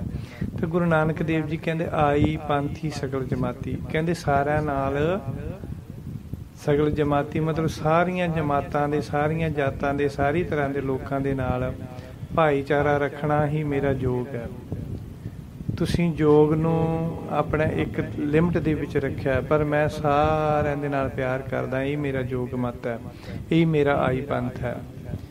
ਆਈ ਪੰਥ ਵਾਂਗ ਮੇਰਾ ਪਹਿਰਾਵਾ ਹੈ, ਜਿਸ ਨਾਲ ਮੈਂ ਆਪਣੇ ਮਨ ਨੂੰ ਜਿੱਤ ਲੈਣਾ ਹੀ ਜਗਤ ਦੀ ਜਿੱਤ ਸਮਝਦਾ। ਕਹਿੰਦੇ ਤੁਸੀਂ ਆਪਣੇ ਮੱਤ ਦੇ ਵਿੱਚ ਰਹਿ ਕੇ ਆਪਣੇ ਵਿਚਾਰਾਂ ਨੂੰ ਜਾਂ ਆਪਣੀ ਮੱਤ ਨੂੰ, ਆਪਣੀ ਮਰਜ਼ਾਦਾ ਨੂੰ ਲੋਕਾਂ ਵਿੱਚ ਫੇਮਸ ਕਰਕੇ ਜਾਂ ਆਪਣੇ ਮੱਤਾਂ ਦੇ ਵਿੱਚ ਫੇਮਸ ਕਰਕੇ, ਆਈ ਪੰਥ ਨੂੰ ਦੂਜੇ ਮੱਤਾਂ ਦੇ ਵਿੱਚ ਫੇਮਸ ਕਰਕੇ ਤੁਸੀਂ ਆਪਣੀ ਜਿੱਤ ਸਮਝਦੇ ਹੋ। ਪਰ ਗੁਰੂ ਨਾਨਕ ਦੇਵ ਜੀ ਕਹਿੰਦੇ ਸਾਰੇ ਲੋਕਾਂ ਦੇ ਨਾਲ, ਸਾਰੀ ਜਾਤ ਜਮਾਤੀਆਂ ਦੇ ਲੋਕਾਂ ਦੇ ਨਾਲ ਪਿਆਰ ਬਣਾ ਕੇ ਰੱਖਣਾ, ਭਾਈਚਾਰਾ ਰੱਖਣਾ, ਤੇ ਆਪਣੇ ਜਿਸ ਦੇ ਨਾਲ ਮਨ ਨੂੰ ਜਿੱਤਿਆ ਜਾ ਸਕਦਾ। ਤੇ ਮਨ ਨੂੰ ਜਿੱਤ ਲੈਣ ਦੇ ਨਾਲ ਹੀ ਜਗਤ ਦੀ ਜਿੱਤ ਹੁੰਦੀ ਹੈ। ਮਨ ਨੂੰ ਜਿੱਤ ਲੈਣਾ ਹੀ ਜਗਤ ਦੀ ਜਿੱਤ ਹੈ। ਜੋਗੀਆਂ ਦੇ 12 ਪੰਥ ਹਨ, ਜਿਨ੍ਹਾਂ ਵਿੱਚੋਂ ਇੱਕ ਦਾ ਨਾਮ ਆਈ ਪੰਥ ਹੈ। ਇਹ 12 ਜਿਹੜੇ ਪੰਥ ਹਨ ਉਹ ਇਸ ਤਰੀਕੇ ਦੇ ਹਨ: ਹੇਤ ਪੰਥ, ਬਾਵਾ ਪੰਥ, ਤੀਜਾ ਆਈ ਪੰਥ, ਚੌਥਾ ਗੰਮਿਆ ਪੰਥ, ਪੰਜਵਾਂ ਪਾਗਲ ਪੰਥ, ਛੇਵਾਂ ਗੋਪਾਲ ਪੰਥ, ਸੱਤਵਾਂ ਦਾਸ ਪੰਥ, ਅੱਠਵਾਂ ਕੰਬੜੀ ਪੰਥ, ਨੌਵਾਂ ਬਨ ਪੰਥ। ਤੇ ਬਨ ਪੰਥੀ ਕਹਿੰਦੇ ਜਿਹੜੇ ਜੰਗਲਾਂ ਦੇ ਵਿੱਚ ਜਾ ਕੇ ਰਹਿੰਦੇ, ਬਨ ਪੰਥੀ। 10ਵਾਂ ਧਵੱਜ ਪੰਥ, ਜਿਹੜੇ ਸਾਊਥ ਵਾਲੇ ਪਾਸੇ ਜ਼ਿਆਦਾ ਇਸ ਮੱਤ ਦੇ ਜਿਹੜੇ ਸੰਤ ਹੈਗੇ ਨਾ ਰਿਸ਼ੀ, ਉਹ ਧਵੱਜ ਝੰਡਾ ਲੈ ਕੇ ਚੱਲਦੇ ਆ। ਝੰਡਾ ਲੈ ਕੇ ਧਵੱਜ ਮਤਲਬ ਝੰਡਾ ਹੁੰਦਾ, ਤੇ ਉਹਨਾਂ ਦੀਆਂ ਝੰਡੀਆਂ ਫੜੀਆਂ ਹੁੰਦੀਆਂ। ਆਗਰੇ ਉਗਰੇ ਵਾਲੇ ਪਾਸੇ ਜਾਵਾਂਗੇ ਉਸ ਤੋਂ ਅੱਗੇ ਫਿਰ ਸਾਰੇ ਜੋਗੀਆਂ ਦੇ ਮੱਤ ਤੁਹਾਨੂੰ ਜਿਹੜੇ ਮਿਲਦੇ ਆ, ਡੇਰਿਆਂ ਵਾਲੇ, ਆਸ਼ਰਮਾਂ ਵਾਲੇ ਸੰਤ ਸਾਧੂ ਜਿਹੜੇ, ਉਹ ਝੰਡਾ ਲੈ ਕੇ ਚੱਲਦੇ ਧਵੱਜ ਪੰਥ। 11ਵਾਂ ਚੋਲੀ ਪੰਥ ਤੇ 12ਵਾਂ ਰਾਵਲ ਪੰਥ। ਇਸ ਤਰ੍ਹਾਂ ਦੇ 12 ਪੰਥ ਹੈ ਜੋ, ਜਿਨ੍ਹਾਂ ਦੇ ਵਿੱਚ ਇੱਕ ਆਈ ਪੰਥ ਵੀ ਹੈ। ਸੋ ਜੋਗੀਆਂ ਦਾ ਕਹਿਣਾ ਹੈ ਕਿ ਅਸਲੀ ਯੋਗ ਆਈ ਪੰਥ ਦਾ ਹੀ ਹੈ। ਬਾਕੀ ਜਿਹੜੇ ਹੈਗੇ ਉਹ ਇੰਨੇ ਅਸਲੀ ਨਹੀਂ ਹੈ, ਇੰਨੇ ਵਧੀਆ ਨਹੀਂ ਹੈ, ਬਟ ਬੈਟਰ ਆਈ ਪੰਥ ਹੀ ਹੈ। ਉਹ ਜੋਗੀ ਇਹ ਗੱਲ ਕਹਿੰਦੇ ਸੀ ਗੁਰੂ ਨਾਨਕ ਦੇਵ ਜੀ ਨੂੰ। ਜਿਸ ਨੇ ਕੰਨਾਂ ਵਿੱਚ ਮੁੰਦਰਾਂ ਪਾ ਕੇ, ਚੋਲੀ ਪਾ ਕੇ, ਸੋਟਾ ਫੜਿਆ ਹੋਵੇ, ਉਹੀ ਅਸਲੀ ਜੋਗੀ ਹੈ। ਕਿਉਂਕਿ ਜੋਗ ਮਤ ਨੂੰ ਮੁਛੰਦਰ ਨਾਥ ਤੇ ਗੋਰਖਨਾਥ ਤੋਂ ਬਾਅਦ ਉਦੇ ਨਾਥ ਨੇ ਹੀ ਸ਼ੁਰੂ ਕੀਤਾ ਸੀ। ਇਸ ਲਈ ਆਈ ਪੰਥ ਮੁਛੰਦਰ ਤੇ ਗੋਰਖ ਦੇ ਮਤ ਨੂੰ ਸਹੀ ਢੰਗ ਨਾਲ ਚਲਾਉਣ ਵਾਲੇ ਉਦੇ ਨਾਥ ਤੋਂ ਹੀ ਸ਼ੁਰੂ ਹੋਇਆ ਹੈ। ਵੀ ਜਿਹੜੇ ਆਈ ਪੰਥ ਵਾਲੇ ਡੰਡਾ ਰੱਖਦੇ ਆ, ਆਪਦੇ ਕੋਲੇ ਝੋਲੀ ਰੱਖਦੇ ਆ, ਇੱਕ ਖਫਣੀ ਪਾਉਂਦੇ ਆ, ਕੰਨਾਂ ਦੇ ਵਿੱਚ ਮੁੰਦਰਾਂ ਪਾਉਂਦੇ, ਇਹ ਉਹਨਾਂ ਦੀ ਨਿਸ਼ਾਨੀ ਹੈ। ਕਈ ਯੋਗੀ ਆ ਝੰਡਾ ਰੱਖਦੇ ਹੱਥ ਦੇ ਵਿੱਚ, ਝੰਡੀ ਫੜ ਕੇ ਰੱਖਦੇ, ਕਈ ਕੱਲੀ ਚੋਲੀ ਪਾਉਂਦੇ ਵਗੈਰਾ ਵਗੈਰਾ। ਇਸ ਤਰ੍ਹਾਂ ਕਈ ਪਾਗਲਾਂ ਵਾਂਗ ਤੁਰੇ ਫਿਰਦੇ ਹੁੰਦੇ, ਉਹ ਵੀ ਯੋਗੀ ਹੁੰਦੇ ਆ, ਪਾਗਲ ਪੰਥ ਜਿਹਨੂੰ ਕਹਿੰਦੇ ਆ। ਦੈਨ ਆਦੇਸ਼ ਤਿਸੈ ਆਦੇਸ਼, ਇੱਥੇ ਇੱਕੋ ਹੀ ਵਿਸ਼ਰਾਮ ਹੈ। ਆਦੇਸ਼ ਦੇ ਉੱਪਰ ਵਿਸ਼ਰਾਮ, ਆਦੇਸ਼ ਵਿਸ਼ਰਾਮ ਤਿਸੈ ਆਦੇਸ਼। ਇੱਥੇ ਇੱਕ ਗੱਲ ਹੈਗੀ, ਇਹ ਆਦੇਸ਼ ਤਿਸੈ ਆਦੇਸ਼ ਐਂ ਬੋਲਣਾ, ਆਦੇਸ਼ ਤੇ ਰੋਕ ਕੇ ਫਿਰ ਤਿਸੈ ਆਦੇਸ਼ ਕਹਿਣਾ। ਇਸ ਦਾ ਅਰਥ ਗੁਰੂ ਜੀ ਕਹਿੰਦੇ ਹਨ ਕਿ ਮੇਰੀ ਆਦੇਸ਼ ਭਾਵ ਨਮਸਕਾਰ ਉਸ ਅਕਾਲ ਪੁਰਖ ਨੂੰ ਹੈ। ਆਦੇਸ਼ ਦਾ ਅਰਥ ਹੈ ਨਮਸਕਾਰ। ਜੋਗੀ ਲੋਕ ਜਦੋਂ ਇੱਕ ਦੂਜੇ ਨੂੰ ਮਿਲਦੇ ਹਨ ਤਾਂ ਆਦੇਸ਼ ਆਦੇਸ਼ ਕਹਿੰਦੇ ਹਨ। ਜਿਵੇਂ ਕੋਈ ਰਾਮ ਰਾਮ ਕਹਿੰਦਾ ਹੈ, ਇੱਕ ਦੂਜੇ ਨੂੰ ਜਦੋਂ ਮਿਲਦੇ ਆ, ਕੋਈ ਰਾਮ ਰਾਮ ਕਹਿੰਦਾ ਹੈ, ਕੋਈ ਨਮਸਤੇ ਕਹਿੰਦਾ ਹੈ, ਜਾਂ ਅਸੀਂ ਮਿਲਣ ਲੱਗਿਆਂ ਸਤਿ ਸ੍ਰੀ ਅਕਾਲ ਬੁਲਾਉਂਦੇ ਹਾਂ ਜਾਂ ਗੁਰੂ ਦੀ ਫਤਿਹ ਬੁਲਾਉਂਦੇ ਹਾਂ। ਇਹ ਸਾਰਿਆਂ ਮਤਾਂ ਦਾ, ਸਾਰਿਆਂ ਧਰਮਾਂ ਦਾ ਆਪਣੇ ਆਪਣੇ ਧਰਮ ਮਤ ਦੇ ਅਨੁਸਾਰ ਹੀ ਇੱਕ ਦੂਜੇ ਨੂੰ ਮਿਲ ਕੇ ਰੱਬ ਨੂੰ ਯਾਦ ਕਰਨਾ, ਜੇ ਇੱਕ ਦੂਜੇ ਨੂੰ ਮਿਲਣ ਦਾ ਸੰਦੇਸ਼ਾ ਦੇਣਾ, ਇਹੋ ਹੀ ਗੱਲ ਹੈ। ਜਿਵੇਂ ਅਸੀਂ ਮਿਲਦੇ ਹਾਂ ਸਤਿ ਸ੍ਰੀ ਅਕਾਲ, ਗੁਰੂ ਫਤਿਹ ਬੁਲਾਉਂਦੇ ਹਾਂ। ਸੋ ਹਿੰਦੂ ਮਤ ਦੇ ਵਿੱਚ ਰਾਮ ਰਾਮ ਬੋਲਿਆ ਜਾਂਦਾ, ਨਮਸਤੇ ਬੋਲਿਆ ਜਾਂਦਾ। ਤਾਂ ਇਹਦੇ ਵੀ ਕੁਛ ਅਰਥ ਹੁੰਦੇ ਸੀ, ਬਟ ਹੁਣ ਅਸੀਂ ਅਰਥਾਂ ਨੂੰ ਤਾਂ ਸਮਝਦੇ ਨਹੀਂ, ਬੋਲ ਹੀ ਦਿੰਦੇ ਹਾਂ, ਕੁਛ ਮਤਲਬ ਨਹੀਂ ਹੁੰਦਾ ਗਾ। ਰਾਮ ਰਾਮ ਬੋਲਣਾ ਮਤਲਬ ਇੱਕ ਦੂਜੇ ਨੂੰ ਬੋਲ ਕੇ, ਪਰ ਇੱਕ ਦੂਜੇ ਨੂੰ ਦੇਖ ਕੇ ਪਰਮਾਤਮਾ ਦਾ ਚੇਤਾ ਆਇਆ। ਸਾਹਮਣੇ ਵਾਲਾ ਬੰਦਾ ਰਾਮ ਰਾਮ 2 ਵਾਰੀ ਬੋਲਦਾ ਤੇ ਸੁਣਨ ਵਾਲਾ ਬੰਦਾ ਵੀ ਫਿਰ ਉਹਨੂੰ ਜਵਾਬ ਵਿੱਚ 2 ਵਾਰੀ ਰਾਮ ਰਾਮ ਕਹਿੰਦਾ। ਇਸ ਤਰ੍ਹਾਂ 4 ਵਾਰੀ ਰਾਮ ਰਾਮ ਜਪਿਆ ਜਾਂਦਾ ਤੇ 4 ਵਾਰੀ ਰਾਮ ਰਾਮ ਸੁਣਨ ਨੂੰ ਮਿਲਦਾ, ਯਾਨੀ ਇੱਕ ਦੂਜੇ ਨੂੰ ਮਿਲ ਕੇ ਰੱਬ ਚੇਤੇ ਆਉਂਦਾ ਹੈ ਨਾ। ਨਮਸਤੇ ਜਦੋਂ ਕਹਿੰਦੇ, ਇਹਦਾ ਵੀ ਇਹੀ ਮਤਲਬ ਹੁੰਦਾ ਵੀ ਸਾਡੇ ਅੰਦਰ ਪਰਮ ਪਰਮੇਸ਼ਰ ਜੋ ਬੈਠਾ ਹੈ, ਤਾਂ ਮੈਂ ਜਦੋਂ ਨਮਸਤੇ ਬੁਲਾਈ ਸਾਹਮਣੇ ਵਾਲੇ ਨੇ, ਤਾਂ ਉਹਦੇ ਅੰਦਰ ਬੈਠੀ ਹੋਈ ਪਵਿੱਤਰ ਆਤਮਾ ਪਰਮ ਪਰਮੇਸ਼ਰ ਨੂੰ ਨਮਸਤੇ ਨਮਸਕਾਰ ਕੀਤੀ ਹੈ। ਉਹਨੇ ਜਦੋਂ ਨਮਸਤੇ ਦਾ ਜਵਾਬ ਦਿੱਤਾ, ਉਹਨੇ ਮੇਰੇ ਅੰਦਰ ਬੈਠੇ ਪਰਮ ਪਰਮਾਤਮਾ ਪਰਮੇਸ਼ਰ ਨੂੰ ਨਮਸਕਾਰ ਕੀਤੀ ਹੈ। ਇਸ ਤਰ੍ਹਾਂ ਸਲਾਮ ਦੇ ਵਿੱਚ, ਇਸਲਾਮ ਦੇ ਵਿੱਚ ਸਲਾਮ ਬੋਲੀ ਜਾਂਦੀ ਹੈ, ਤਾਂ ਉਹ ਵੀ ਸਲਾਮ ਸਾਰਿਆਂ ਦੇ ਅੰਦਰ ਬੈਠੇ ਪਾਵਨ ਪਵਿੱਤਰ ਖੁਦਾ ਨੂੰ ਸਲਾਮ ਕੀਤੀ ਜਾਂਦੀ ਹੈ। ਇਸੇ ਤਰ੍ਹਾਂ ਖੁਦਾ ਖੁਦਾ ਬੋਲਣਾ, ਇੱਕ ਦੂਜੇ ਨੂੰ ਮਿਲ ਕੇ ਸਲਾਮ ਕਹਿਣਾ ਹੈ ਨਾ, ਤਾਂ ਉਹੀ ਚੀਜ਼ ਹੁੰਦੀ ਹੈ। ਜਿਵੇਂ ਸਾਡੇ ਗੁਰੂ ਨੇ ਸਾਨੂੰ ਕਿਹਾ ਵੀ ਗੁਰੂ ਫਤਿਹ ਬੁਲਾਉਣਾ, ਗੁਰੂ ਗੋਬਿੰਦ ਸਿੰਘ ਜੀ ਨੇ ਕਿਹਾ ਵੀ ਸਿੱਖ ਨੂੰ ਗੁਰੂ ਫਤਿਹ ਬੁਲਾਵੇ। ਉਹਦਾ ਬੈਨੀਫਿਟ ਇਹ ਹੁੰਦਾ ਵੀ ਵਾਹਿਗੁਰੂ ਜੀ ਕਾ ਖਾਲਸਾ ਵਾਹਿਗੁਰੂ ਜੀ ਕੀ ਫਤਿਹ, 2 ਵਾਰੀ ਇਹਦੇ ਵਿੱਚ ਵਾਹਿਗੁਰੂ ਆ ਗਿਆ ਹੈ ਨਾ। ਤੇ ਜਦੋਂ ਮੈਂ 2 ਵਾਰੀ ਮੈਂ ਫਤਿਹ ਬੁਲਾਊਂਗਾ, 2 ਵਾਰੀ ਵਾਹਿਗੁਰੂ ਮੈਂ ਬੋਲੂੰਗਾ, ਤੇ ਦੂਜੇ ਵਾਲੇ ਨੂੰ ਵੀ 2 ਵਾਰੀ ਸੁਣਨ ਨੂੰ ਮਿਲੂਗਾ। ਸਾਹਮਣੇ ਵਾਲਾ ਜਦੋਂ ਫਤਿਹ ਬੁਲਾਊਗਾ, ਉਹ 2 ਵਾਰੀ ਫਤਿਹ ਬੋਲੂਗਾ, ਤੇ ਉਹਦੀ ਬੋਲੀ ਹੋਈ ਫਤਿਹ ਦੇ ਵਿੱਚ 2 ਵਾਰੀ ਵਾਹਿਗੁਰੂ ਮੈਨੂੰ ਸੁਣੂਗਾ। ਇਸ ਤਰ੍ਹਾਂ 2 2 4 4 8 8 ਵਾਰੀ ਵਾਹਿਗੁਰੂ ਦਾ ਨਾਮ ਚੇਤੇ ਆਇਆ, 8 ਵਾਰੀ ਵਾਹਿਗੁਰੂ ਨੂੰ ਜਪਿਆ। ਸੋ ਇਸ ਤਰੀਕੇ ਦੇ ਨਾਲ ਹੈ ਨਾ। ਤਾਂ ਇਵੇਂ ਜਿਵੇਂ 4 ਵਾਰੀ ਰਾਮ ਰਾਮ ਕਿਹਾ, ਤਾਂ ਇੱਕ ਬੰਦੇ ਨੇ 4 ਵਾਰੀ, ਦੂਜੇ ਬੰਦੇ ਨੇ ਰਾਮ ਰਾਮ 4 ਵਾਰੀ ਸੁਣਨ ਨੂੰ ਮਿਲਿਆ, 4 ਵਾਰੀ ਕਹਿਣ ਨੂੰ ਮਿਲਿਆ। ਇਹ ਸਾਰੀਆਂ ਚੀਜ਼ਾਂ ਪਰਮੇਸ਼ਰ ਨੂੰ ਚੇਤੇ ਕਰਨ ਦੀ ਗੱਲ ਹੈ। ਜੋਗੀ ਆਦੇਸ਼ ਆਦੇਸ਼ ਕਹਿੰਦੇ ਸੀ, ਉਹ ਇੱਕ ਦੂਜੇ ਨੂੰ ਆਦੇਸ਼ ਕਰਦੇ ਸੀ। ਇਹ ਲੋਕ ਜਦੋਂ ਮਿਲਦੇ ਆ, ਇੱਕ ਦੂਜੇ ਦੇ ਪੈਰੀ ਹੱਥ ਲਾਉਂਦੇ ਆ ਆਦੇਸ਼ ਆਦੇਸ਼ ਕਹਿ ਕੇ।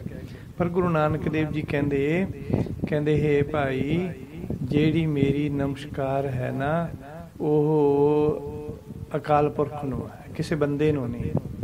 ਸੋ ਇਹ ਗੱਲ ਸਾਡੇ ਗੁਰੂ ਨੇ ਸਾਨੂੰ ਸੁਣਾਈ ਹੈ, ਕਹੀ ਹੈ ਕਿ ਜਦੋਂ ਨਮਸਕਾਰ ਕਰਨੀ ਆ, ਉਹ ਅਕਾਲ ਪੁਰਖ ਨੂੰ ਕਰਨੀ, ਕਿਸੇ ਬੰਦੇ ਨੂੰ ਧਰਮ ਜਾਣ ਕੇ ਨਹੀਂ ਕਰਨੀ। ਉਂਝ ਅਸੀਂ ਵੱਡਿਆਂ ਅੱਗੇ ਝੁਕਦੇ ਹੀ ਹਾਂ, ਦਾਦਾ ਜੀ ਅੱਗੇ ਥੋੜ੍ਹਾ ਝੁਕਦੇ ਹਾਂ, ਅਸੀਂ ਦਾਦੀ ਜੀ ਅੱਗੇ ਝੁਕਦੇ ਹਾਂ, ਨਾਨਾ ਜੀ ਨਾਨੀ ਜੀ ਅੱਗੇ ਝੁਕਦੇ ਹਾਂ, ਬਜ਼ੁਰਗਾਂ ਦੇ ਅੱਗੇ ਝੁਕਦੇ ਹਾਂ।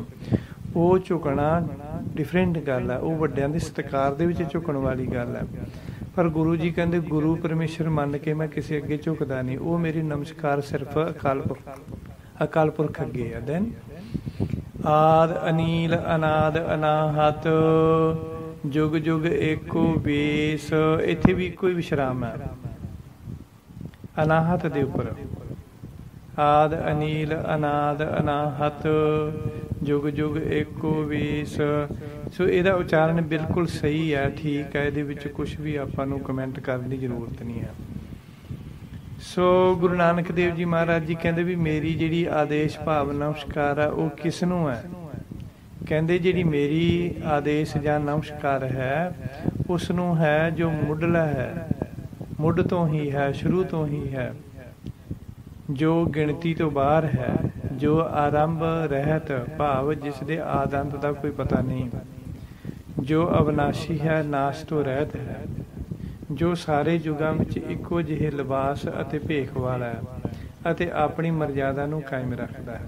ਇਹ ਜਿਹੜੇ ਵਰਡ ਹੈ ਆਦ, ਅਨੀਲ, ਅਨਾਦ, ਅਨਾਹਤ, ਇਹ ਇਹਨਾਂ ਦੇ ਮੀਨਿੰਗ ਹੈ ਕੁਛ। ਆਦ ਦਾ ਮਤਲਬ ਹੋ ਗਿਆ ਜੋ ਸ਼ੁਰੂ ਤੋਂ ਹੀ ਹੈ, ਮੁੱਢ ਤੋਂ ਹੀ ਹੈ। ਅਨੀਲ ਮਤਲਬ ਗਿਣਤੀ ਹੁੰਦੀ ਹੈ, ਸੰਖ, ਅਰਬ, ਖਰਬ, ਸੰਖ, ਫਿਰ ਨੀਲ, ਅਨੀਲ। ਨੀਲ ਤੋਂ ਬਾਅਦ ਅਨੀਲ ਹੋ ਜਾਂਦਾ। ਅਨੀਲ ਮਤਲਬ ਗਿਣਤੀ ਤੋਂ ਬਾਹਰ। ਸੋ ਅਨੀਲ ਮਤਲਬ ਗਿਣਤੀ ਤੋਂ ਬਾਹਰ। ਅਨਾਦ ਮਤਲਬ ਅਨਾਦ, ਅਨਾਦ, ਅਨ ਆਦ, ਜੋ ਆਦ ਤੋਂ ਰਹਿਤ ਹੈ, ਜਿਸ ਦਾ ਆਦ ਅੰਤ ਕੋਈ ਨਹੀਂ, ਪਤਾ ਨਹੀਂ ਕਦੋਂ ਸ਼ੁਰੂ ਹੋਇਆ ਸੀ ਤੇ ਇਹਨੇ ਖਤਮ ਕਦੋਂ ਹੋਣਾ। ਅਨਾਦ ਹੈ ਨਾ, ਜਿਹਦਾ ਨਾ ਆਦ ਦਾ ਪਤਾ ਹੈ ਨਾ ਅੰਤ ਦਾ ਪਤਾ ਹੈ। ਅਨਾਹਤ, ਅਨਾਹਤ ਦਾ ਅਰਥ ਹੈ ਜੋ ਅਵਿਨਾਸ਼ੀ ਹੈ, ਨਾਸ਼ ਰਹਿਤ ਹੈ, ਜੋ ਕਦੇ ਵੀ ਖਤਮ ਹੋਣ ਵਾਲਾ ਨਹੀਂ। ਅਨਾਹਤ, ਹੱਤ ਦਾ ਮਤਲਬ ਹੱਤਿਆ, ਮਰ ਜਾਣਾ, ਮਾਰ ਦੇਣਾ। ਅਨਾ ਮਤਲਬ ਰਹਿਤ, ਉਹ ਜਨਮ ਮਰਨ ਤੋਂ ਰਹਿਤ ਹੈ, ਅਵਿਨਾਸ਼ੀ ਹੈ, ਉਸ ਨੂੰ ਕੋਈ ਨਾਸ਼ ਨਹੀਂ ਕਰ ਸਕਦਾ, ਉਸ ਦੀ ਕੋਈ ਹੱਤਿਆ ਨਹੀਂ ਕਰ ਸਕਦਾ। ਨਾਸ਼ ਰਹਿਤ, ਅਨਾਹਤ, ਹੱਤ। Okay then. ਸੋ ਇਸ ਤਰ੍ਹਾਂ ਗੁਰੂ ਸਾਹਿਬ ਜੀ ਕਹਿੰਦੇ ਯੁਗ ਯੁਗ ਇੱਕੋ ਵੇਸ ਦਾ ਮਤਲਬ ਸਾਰੇ ਯੁੱਗਾਂ ਵਿੱਚ, ਵੇਸ ਮੀਨਸ ਲਿਬਾਸ, ਭੇਖ। ਉਹਦਾ ਸਾਰੇ ਯੁੱਗਾਂ ਵਿੱਚ ਇੱਕੋ ਹੀ ਭੇਖ ਹੈ, ਇੱਕੋ ਹੀ ਲਿਬਾਸ ਹੈ ਤੇ ਆਪਣੀ ਮਰਜ਼ਾਦਾ ਨੂੰ ਹਮੇਸ਼ਾ ਕਾਇਮ ਰੱਖਦਾ ਹੈ। ਕਿਹੜਾ ਭੇਖ ਤੇ ਲਿਬਾਸ ਹੈ? ਕਿ ਉਹ ਆਪਣੀ ਮਰਜ਼ਾਦਾ ਨੂੰ ਹਮੇਸ਼ਾ ਕਾਇਮ ਰੱਖਦਾ ਹੈ, ਆਪਣੀ ਮਰਜ਼ਾਦਾ ਨੂੰ ਬਿਲਕੁਲ ਇੱਧਰ ਉੱਧਰ ਨਹੀਂ ਹੋਣ ਦਿੰਦਾ ਗਾ, ਹੈ ਨਾ। ਉਹ ਲੈਵਲ ਬਣਾ ਕੇ ਰੱਖਦਾ, ਜਿਹੜਾ ਉਹਦਾ ਹੈਗਾ ਲੈਵਲ, ਉਹ ਬਣਾ ਕੇ ਰੱਖਦਾ ਲੈਵਲ, ਧਰਤੀ ਨੂੰ ਬੈਲੈਂਸ ਬਣਾ ਕੇ ਰੱਖਦਾ, ਦੁੱਖਾਂ ਨੂੰ, ਸੁੱਖਾਂ ਨੂੰ, ਖੁਸ਼ੀਆਂ ਨੂੰ, ਗਮੀਆਂ ਨੂੰ, ਦੁਨੀਆ ਨੂੰ, ਉਤਰਾ ਚੜਾ ਸਾਰੇ ਬਣਾ ਕੇ ਰੱਖਦਾ। ਦੇਖੋ ਕਿੰਨੇ ਸਾਲਾਂ ਤੋਂ ਦੁਨੀਆ ਅੰਨ੍ਹੇਵਾਹ ਦੱਬੀ ਤੁਰੀ ਆਉਂਦੀ ਸੀ, ਕਿੰਨੇ ਕਿੰਨੇ ਪਾਪ ਕਰਦੇ, ਕਿੰਨੀ ਕਿੰਨੀ ਸਾਇੰਸ ਵਧੀ, ਕਿੰਨੀ ਕਿੰਨੀ ਟੈਕਨੀਕ ਚਲਾਈ, ਕਿੰਨੇ ਕਿੰਨੇ ਜੀਵਾਂ ਦੀ ਅਸੀਂ ਹੱਤਿਆ ਕੀਤੀ ਅੱਗੇ ਵਧਣ ਵਾਸਤੇ, ਕਿੰਨੇ ਦੁਨੀਆ ਨੂੰ ਖਰਾਬ ਕੀਤਾ, ਮਾਰਿਆ, ਤਬਾਹ ਕੀਤਾ, ਹੈ ਨਾ। ਅਤੇ ਫਿਰ ਪਲੱਸ ਹੁਣ ਲੋਕ ਜਿਹੜੇ ਅਸੀਂ ਨੈੱਟ ਚਲਾਇਆ 1 GB 2 GB 3 GB 4 GB 5 GB, ਇਹਦੇ ਨਾਲ ਕਿੰਨੇ ਜਾਨਵਰ ਮਰੇ ਆ। ਹੁਣ ਕੀ ਕੀਤਾ ਪਰਮੇਸ਼ਰ ਨੇ? ਆਪਣੀ ਮਰਜ਼ਾਦਾ ਨੂੰ ਕਾਇਮ ਕਰਕੇ ਰੱਖਿਆ। ਹੁਣ ਬਿਮਾਰੀ ਚਲਾਤੀ ਕਰੋਨਾ ਵਾਇਰਸ। ਕਰੋਨਾ ਵਾਇਰਸ ਇੱਕ ਬਿਮਾਰੀ ਚਲਾਤੀ, ਆਪਣੀ ਮਰਜ਼ਾਦਾ ਨੂੰ ਬੈਲੈਂਸ ਦੇ ਵਿੱਚ ਲਿਆਂਦਾ ਉਸਨੇ। ਇਸ ਤਰੀਕੇ ਨਾਲ ਨਾ ਸਮਝ ਆਈ ਨਾ, ਬਾਹਰਲੀ ਉਦਾਹਰਣ ਦੇਣ ਵਾਸਤੇ। ਇਸ ਤਰ੍ਹਾਂ ਜਿਹੜਾ ਪਰਮਾਤਮਾ ਆਪਣੀ ਬਣਾਈ ਹੋਈ ਦੁਨੀਆ ਨੂੰ ਬੈਲੈਂਸ ਦੇ ਵਿੱਚ, ਮਰਜ਼ਾਦਾ ਵਿੱਚ ਰੱਖਦਾ। ਉਹ ਹਮੇਸ਼ਾ ਇੱਕੋ ਹੀ ਭੇਸ, ਇੱਕੋ ਹੀ ਮੱਤ ਅਨੁਸਾਰ ਰਹਿੰਦਾ, ਇੱਕੋ ਲਿਬਾਸ ਆ ਉਹਦਾ। ਦੈਨ ਇਹ ਹੁਣ 28 ਪੌੜੀਆਂ ਹੋ ਗਈਆਂ, ਠੀਕ ਹੈ ਜੀ। ਹੁਣ ਆਪਾਂ 29ਵੀਂ ਪੌੜੀ ਸ਼ੁਰੂ ਕਰਦੇ ਹਾਂ। ਭੁਗਤ ਗਿਆਨ ਦਇਆ ਭੰਡਾਰਨ, ਘਟ ਘਟ ਵਾਜੇ ਨਾਦ। ਇਹਦੇ ਤੋਂ ਵਿਸ਼ਰਾਮ ਹੈ। ਭੁਗਤ ਗਿਆਨ ਵਿਸ਼ਰਾਮ, ਦਇਆ ਭੰਡਾਰਨ ਵਿਸ਼ਰਾਮ, ਘਟ ਘਟ ਵਾਜੇ ਨਾਦ। ਸੋ ਉਚਾਰਨ ਜਿਹੜਾ ਇਹਦਾ ਠੀਕ ਹੈ, ਬਸ ਉਹ ਜਿਹੜਾ ਵਾਜੇ ਹੈ ਨਾ, ਘਟ ਘਟ ਵਾਜੇ ਨਾਦ, ਉਹਨੂੰ ਵਾਜੇ ਬੋਲਣਾ, ਵਾਜ ਹੈ ਨਹੀਂ ਕਹਿਣਾ ਗਾ। ਹਾਹੇ ਸਿਆਰੀ ਹੇ, ਵਾਵੇ ਕੰਨਾ ਜੱਜਾ, ਹਾਹੇ ਸਿਆਰੀ ਵਾਜੇ, ਇਸ ਤਰ੍ਹਾਂ ਬੋਲਣਾ। ਇਹਦੇ ਵਿੱਚ ਵੀ 3 ਗੱਲਾਂ ਹੈਗੀਆਂ। ਭੁਗਤ ਦਾ ਮਤਲਬ ਭੋਜਨ, ਭਾਂਤ। ਭੰਡਾਰ ਦਾ ਮਤਲਬ ਮੋਦੀ ਖਾਨਾ, ਸਟੋਰ, ਜਿਹਦੇ ਵਿੱਚ ਅਸੀਂ ਗਰੋਸਰੀ ਸਟੋਰ ਕੀਤੀ ਹੁੰਦੀ ਆ। ਸੋ ਇਸ ਤਰ੍ਹਾਂ ਗੁਰੂ ਨਾਨਕ ਦੇਵ ਜੀ ਇਸ ਪੰਕਤੀ ਦਾ ਅਰਥ ਇਸ ਤਰ੍ਹਾਂ ਬਣਦਾ। ਗੁਰੂ ਨਾਨਕ ਦੇਵ ਜੀ ਬਚਨ ਕਰਦੇ ਕਿ ਬ੍ਰਹਮ ਦਾ ਗਿਆਨ ਜੋ ਮੇਰੇ ਅੰਤ ਹੈ ਕਰਨ ਭਾਵ ਹਿਰਦੇ ਦੇ ਵਿੱਚ ਹੈ, ਉਹੀ ਮੇਰਾ ਭੋਜਨ ਹੈ। ਗੁਰੂ ਨਾਨਕ ਦੇਵ ਜੀ ਕਹਿੰਦੇ ਜੋ ਪਾਰ ਬ੍ਰਹਮ ਪਰਮੇਸ਼ਰ ਦਾ ਗਿਆਨ ਮੇਰੇ ਹਿਰਦੇ ਵਿੱਚ ਵਸ ਰਿਹਾ, ਉਹੀ ਮੇਰਾ ਭੋਜਨ ਹੈ। ਭੁਗਤ ਗਿਆਨ, ਭੁਗਤ ਮਤਲਬ ਭਾਂਤ, ਭੋਜਨ, ਹੈ ਨਾ। ਪਹਾੜੀ ਇਲਾਕੇ 'ਚ ਭਾਤ ਕਹਿੰਦੇ ਆ, ਤਾਂ ਭੋਜਨ ਹੁੰਦਾ, ਅਸੀਂ ਭੋਜਨ ਜਾਂ ਖਾਣਾ ਕਹਿ ਦਿੰਦੇ। ਗੁਰੂ ਨਾਨਕ ਦੇਵ ਜੀ ਕਹਿੰਦੇ ਉਹੀ ਮੇਰਾ ਭੋਜਨ ਹੈ, ਪਰਮੇਸ਼ਰ ਨੂੰ ਹਿਰਦੇ ਵਿੱਚ ਵਸਾਉਣਾ। ਜੀਵਾਂ ਉੱਪਰ ਦਇਆ ਤੇ ਰਹਿਮ ਕਰਨਾ ਉਹੀ ਮੇਰਾ ਭੰਡਾਰ ਜਾਂ ਸਟੋਰ ਹੈ। ਜਿਵੇਂ ਸਟੋਰਾਂ ਦੇ ਵਿੱਚ ਅਸੀਂ ਗਰੋਸਰੀ ਜਾਂ ਹੋਰ ਚੀਜ਼ਾਂ ਸਟੋਰ ਕਰਕੇ ਰੱਖੀਆਂ ਹੁੰਦੀਆਂ, ਤਾਂ ਗੁਰੂ ਨਾਨਕ ਦੇਵ ਜੀ ਕਹਿੰਦੇ ਮੇਰੇ ਹਿਰਦੇ ਦੇ ਵਿੱਚ ਦਇਆ ਸਟੋਰ ਕਰਕੇ ਰੱਖੀ ਹੋਈ ਹੈ। ਮੈਂ ਆਪਣੇ ਹਿਰਦੇ ਵਿੱਚ ਦਇਆ ਨੂੰ ਸਟੋਰ ਕਰਕੇ ਰੱਖਿਆ ਹੋਇਆ ਤੇ ਸਾਰੇ ਜੀਵਾਂ ਦੇ ਉੱਪਰ ਮੈਂ ਦਇਆ ਹੀ ਕਰਦਾ। ਇਹ ਮੇਰਾ ਵੱਡਾ ਭੰਡਾਰ ਹੈ, ਸਟੋਰ ਹੈ, ਜਿਸ ਵਿੱਚੋਂ ਮੈਂ ਰਹਿਮ ਅਤੇ ਦਇਆ ਵੰਡਦਾ ਹਾਂ। ਆਪਣੇ ਹਿਰਦੇ ਰੂਪੀ ਸਟੋਰ ਦੇ ਵਿੱਚੋਂ ਮੈਂ ਰਹਿਮ ਅਤੇ ਦਇਆ ਜਗਤ ਨੂੰ ਵੰਡ ਰਿਹਾ ਹਾਂ।